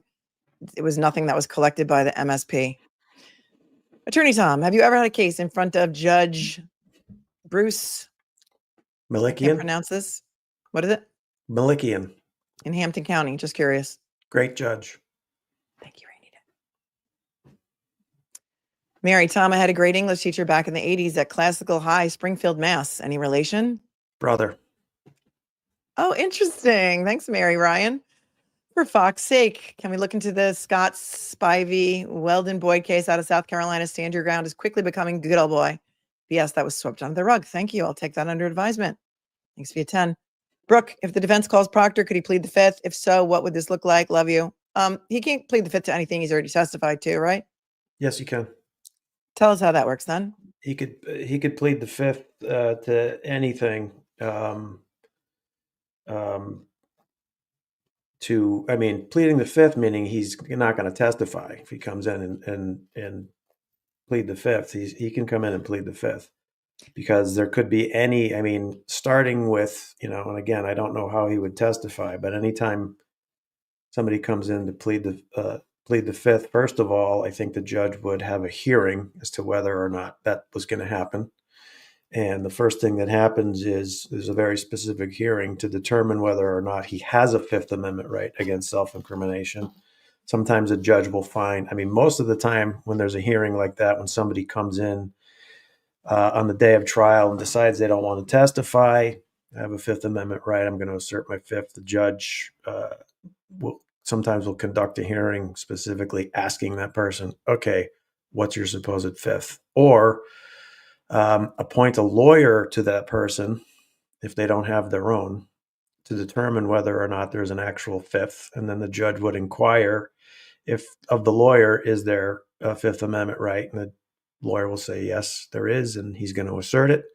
Or a judge could actually have a hearing where they throw everybody out of the courtroom except for the witness and his lawyer. And the judge will inquire, what is the fifth? Like specifically, never to be used against them. And if the judge decides that he has a Fifth Amendment right and he's going to assert it, then he can assert it. Turtle Boy did that. They did it sidebar. Is it a blanket fifth to all, or is it on a question by question basis in Massachusetts? Blanket. Oh, so you can play. But what about the fact that he already testified last year and he answered a whole bunch of questions? He can still plead the fifth, even though he already testified at an entire trial and a couple of grand juries? Well, I'm not specific with regard to what he testified to, but one of the, in cases that I've been involved in, one of the things that is sort of an umbrella potential fifth is a perjury situation. So if he testified before, if there's any chance that something that was said back then is different than would be said now, and that the P word is looming, Right. I would be advising my client. Don't testify. Mm-hmm. Good answer. Kelly Cal, I'm a Boston law student and I show videos to my professors to play for the class. A lot of students think she's guilty from the news, but not after we talk. It feels like the legal community here is quiet. Well, I can see why. If you have to practice in front of this judge ever, you might not want to speak out about it. Any thoughts on that? Why the legal community in Massachusetts is so quiet? I don't know. I don't know that they are. Would it be easier for Proctor to perjure himself? Yeah, we just talked about that, Terry. What does he have to lose, especially with Bev as a judge? He must hate Karen. Well, because perjury is a crime. It's a felony. And remember, tell them the penalty for perjury because we looked that up the other day. Well, if you are found to have committed perjury in a life sentence type of like a murder case or something, your like sentence this one. could, Like for example, could be up to this life. one. Your hypothetical is this one. Say she's facing life in prison and somebody comes in and perjures themselves. It would have to be with regard to like a material fact, right? Yeah. Well, And for perjury, yeah, I mean, perjury is that, and that's why it's so hard to prove, because you have to prove that the person didn't misunderstand the question when originally asked. right. That they purposely told a mistruth while under oath. So, I mean, I believe in Massachusetts, it's if you are convicted of perjury in a life, like a murder case, you can face the same penalty, life in prison. Yeah. We looked it up. We read it. I remember. There you go, folks. There's your answer. Tabby, can't think of a better way to spend my 40th birthday. Happy birthday, Tabby. Thank you. Thank you. Love you too. Virtual juror. Thanks for your 20. Can defense bring in a car person to testify to the taillight design? Sure. Karen Reed's car uses red LEDs and clear diffusers to shine light through housing. It would not have been clear white light. I work in the luxury car market. Do you need a car, Tom? Can we work a discount with the virtual jurors? Shoot me an email. Just kidding. Like a BMW 7 Series for 50% off. Can you do that for me?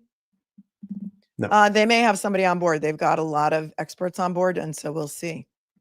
Teresa, what's Tom and your take on when Ally McCabe testified when Colin left before John was there? Brown eyeshadow tutorial. Oh, that's funny. Tom did not get the chance to watch the entirety of trial 1, and so I have no idea what you're talking about.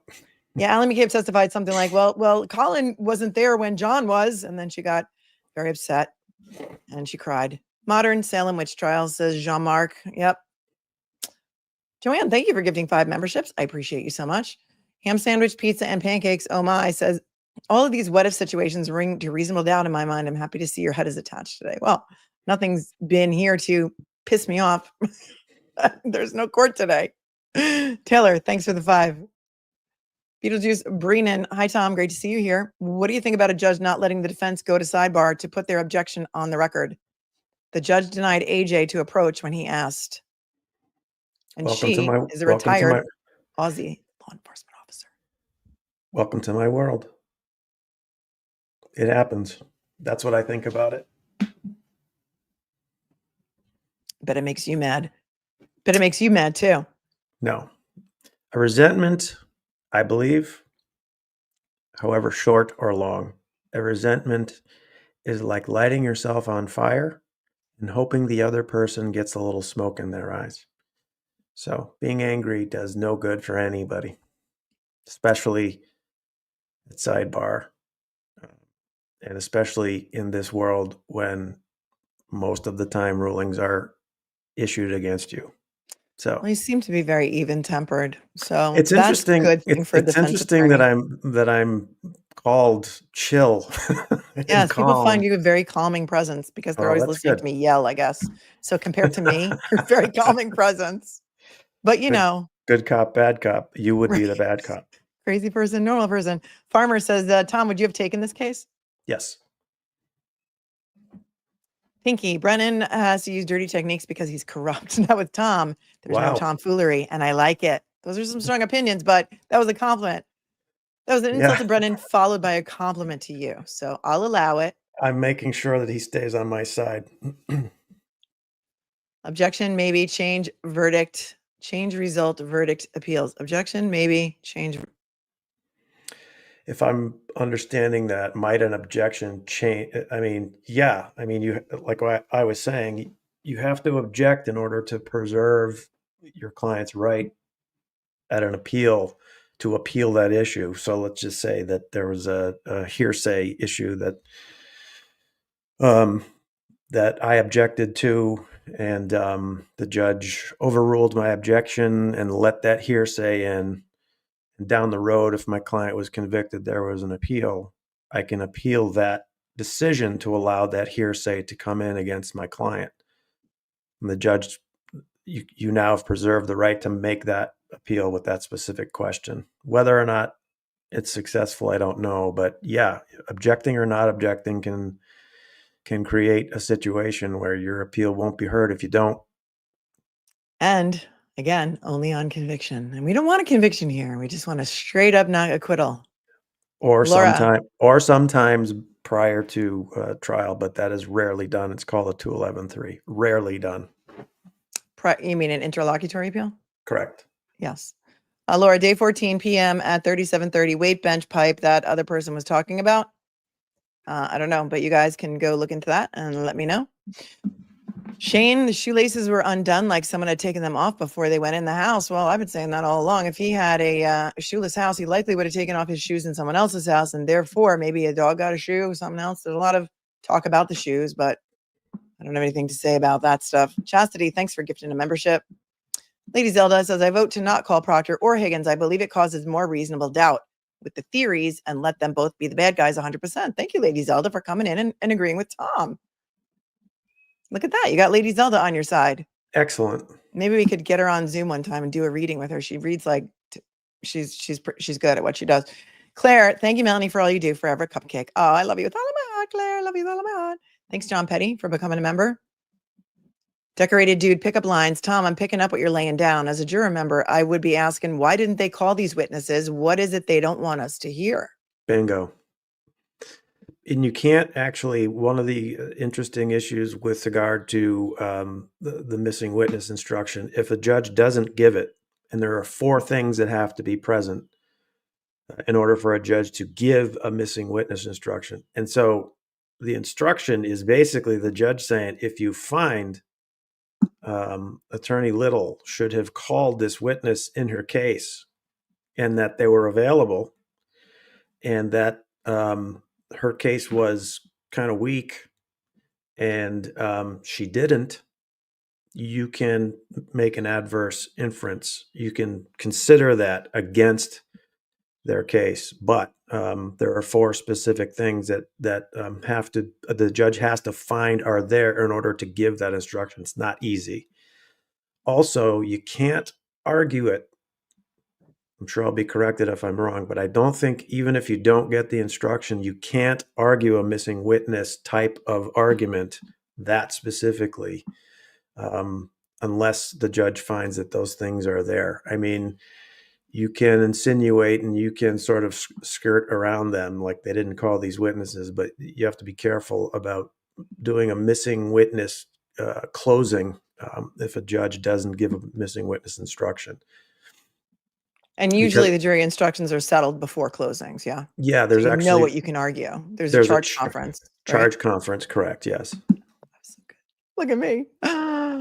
Thank you, Libby. Thank you so much for your kind compliments. Tina, my own car backed over me at 2 miles an hour. I was bruised from the foot, ribs, glutes, back, shoulder, 1 abrasion, 1 tire made contact. Right. Jurors don't leave their common sense at the door. And many of them have been hit by cars or know someone who has. And that is common sense too. Attorney O'Leary says, I'm not quiet. A while ago, I super chatted no blanket 5th. Glad I was right. I've been a Massachusetts criminal defense attorney over 20 years. Yikes. You just said there is a blanket 5th, yeah? I would be called, I would. Oh, wait, you lost your sound. Your sound just went out. You pulled your cord. I think you pulled your cord out or you pressed the mute button. Thanks, Attorney O'Leary. Don't ever be quiet. Make all the noise. Wait, testing. I can't hear you. The virtual juror says I work at BMW. If I could get that deal, I'd do it for me. I love the 7 Series. The back seat's like a limo. Angie says, any new motions that may have popped up today? I haven't seen any. Nothing's in my inbox. We did all the motions yesterday. Everything's timestamped for you. So you can go to yesterday's. We did a morning stream and an afternoon stream. Let's see. Try it again, Tom. Oh, wait. Hold on. Maybe I can unmute you from here. Nope. It says you chose to mute yourself. How's that? Yeah, that's better. Oh, I muted. It didn't break. I muted. Okay. Melissa says off topic, but the tonsil twins or fetal attraction case that was against a Bachelor star was just indicted on 7 felonies for perjury. She deserves this. Oh, what state is that in? I don't know. I'll look that up. Thank you for your 10, Melissa. Seasoned Light, Allison, thank you for your super sticker. Siobhan, can the defense bring up Trooper Paul's testimony or any testimony from the last trial? It depends. I guess the answer is it depends. You can't just bring up all the testimony from the last trial that you want, can you? You have to have a proper witness to introduce it, right? Correct. Thank you. Feel so validated when you're on here. On top, thank you for your super sticker. Postmenopausal New Hampshire woman, thank you, Tom and George Clooney, for being here. Norman, thank you. In closing, the defense could bring up the fact that Jen never told any cop at the scene that Karen asked her to Google hypothermia, right? And she didn't Google hypothermia. She Googled hostilong to dying cold 3 different times, 2 different ways. Farmer, are jurors always honest about if they Googled things when they tell the judge every day when she says, did you do any outside research? Who knows? I mean, I guess it would never, I just deleted it, but are jurors always truthful when the judge questions them about whether or not they did any outside information? I assume when they say no, that they're being truthful. Yeah, we would have to assume that. I am a very big believer in our system. Mm-hmm. I mean, it is the best system in the world, right? Part of our job is to make sure that we've got the right jurors on there. So we don't have as much control over who gets picked, but we have a lot of control over who gets picked with the questions that we get to ask them and the judge or the jurors that we get to strike for cause and peremptory. Yeah, those people who are on the juries that I have dealt with, I believe when they say that stuff. Because there are people who raise their hand and say, yes, I did. And then they get booted. So yeah, that, so that they're happens honest. too. Attorney O'Leary says there is a blanket 5th. YouTube always changes on text. Okay, good. So we didn't discuss that. Thank you so much for loving my hair. Did I get layers? No, it's the work of a good Dyson. It's worth it. Dyson hair dryers are expensive. The You know, the ones that have all the attachments, but they're 100% worth it. Thank you so very much for your compliment. I appreciate that. Anything else, Tom, you want to talk about that happened this week? Or in the trial at all since the beginning? I mean, we could be here forever. I talking know. about And that we stuff. kind of do have to wrap because I'm sure you have work to do too. I do. Jill, thank you for your very generous Venmo donation. And Kathleen, thank you. Heather, what do you think about how the defense strategy changed between trial 1 and trial 2? Well, we really haven't seen the defense's case in chief yet, so I don't know that I can really speak to that right now. Yet. Thank you, Karen, for your Venmo. Kelly, thank you for your Venmo. You guys are super generous today, and you don't even have any questions. Paula, thank you. Many say Higgins left his Jeep at the hillside. Someone had to drive him to get it. Also, I wonder who he was talking to in that office for 6 minutes. So much missing video. So much missing video. I agree with you. Sherry, thank you so much. Says, check the video of Higgins coming out of the office at Canton PD. Not only does he have a different sweatshirt on, he is attempting to hide something under his left arm. Looks like a Faraday bag. I don't know. I don't know, Sherry. Thank you, Barbara. All right, Tom, I'm going to let you jump here. I'm going to jump too. I'm going to tell everyone to make sure you have your subscription. Hit the subscription button. It's free. Hit the bell so you have all notifications set. Make sure you have notifications set on your phone. If I can find a Zoom link or some other link for Aiden Carney's hearing at 2 p.m., I'm going to come back and cover it. So if you want to come back and watch that with me, come back and watch that with me.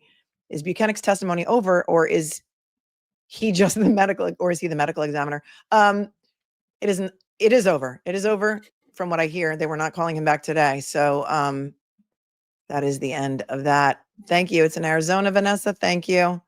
Cat loves Catskills. What did Bev do before becoming a judge? She was a public defender for her entire career, as far as I know. And her brother represented Chris Albert in a hit and run fatality.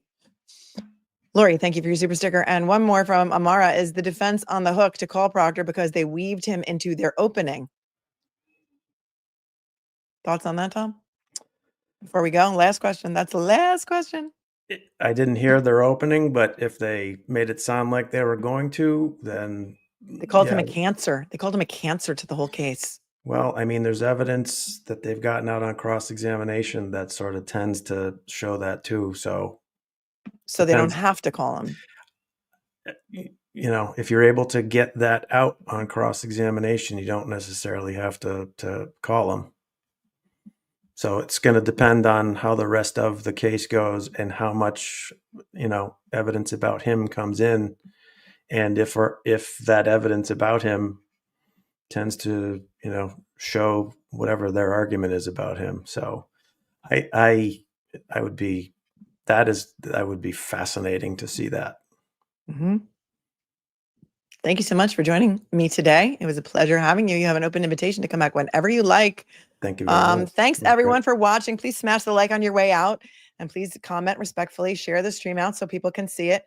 Court was canceled today because there was some sort of medical issue with one of the people involved in the case. They're not saying who because HIPAA. So they did a Zoom conference that had to do with scheduling. The one reporter that was there was kicked out of the courtroom. That's all we know for today. And we'll get more information on tomorrow, but set your notifications in case I come back at 2 and cover Aiden's hearing at 2 o'clock. Hi, Melanie and Tom. Thanks for doing the show. I keep thinking about the no shoe rule. I wonder if only Jen McCabe and Kerry are the ones who told us. Did anyone else confirm about John having a shoeless house? No, not that I'm aware of. Not in the first trial. Thanks, everybody. Stay cool, stay kind, stay classy. Love the moderators. Love each and every one of you. And thank you. And we're grateful for you watching us today. Stay cool, stay kind, stay classy. Peace out until tomorrow morning or 2 p.m., depending. I will see all of you guys real soon.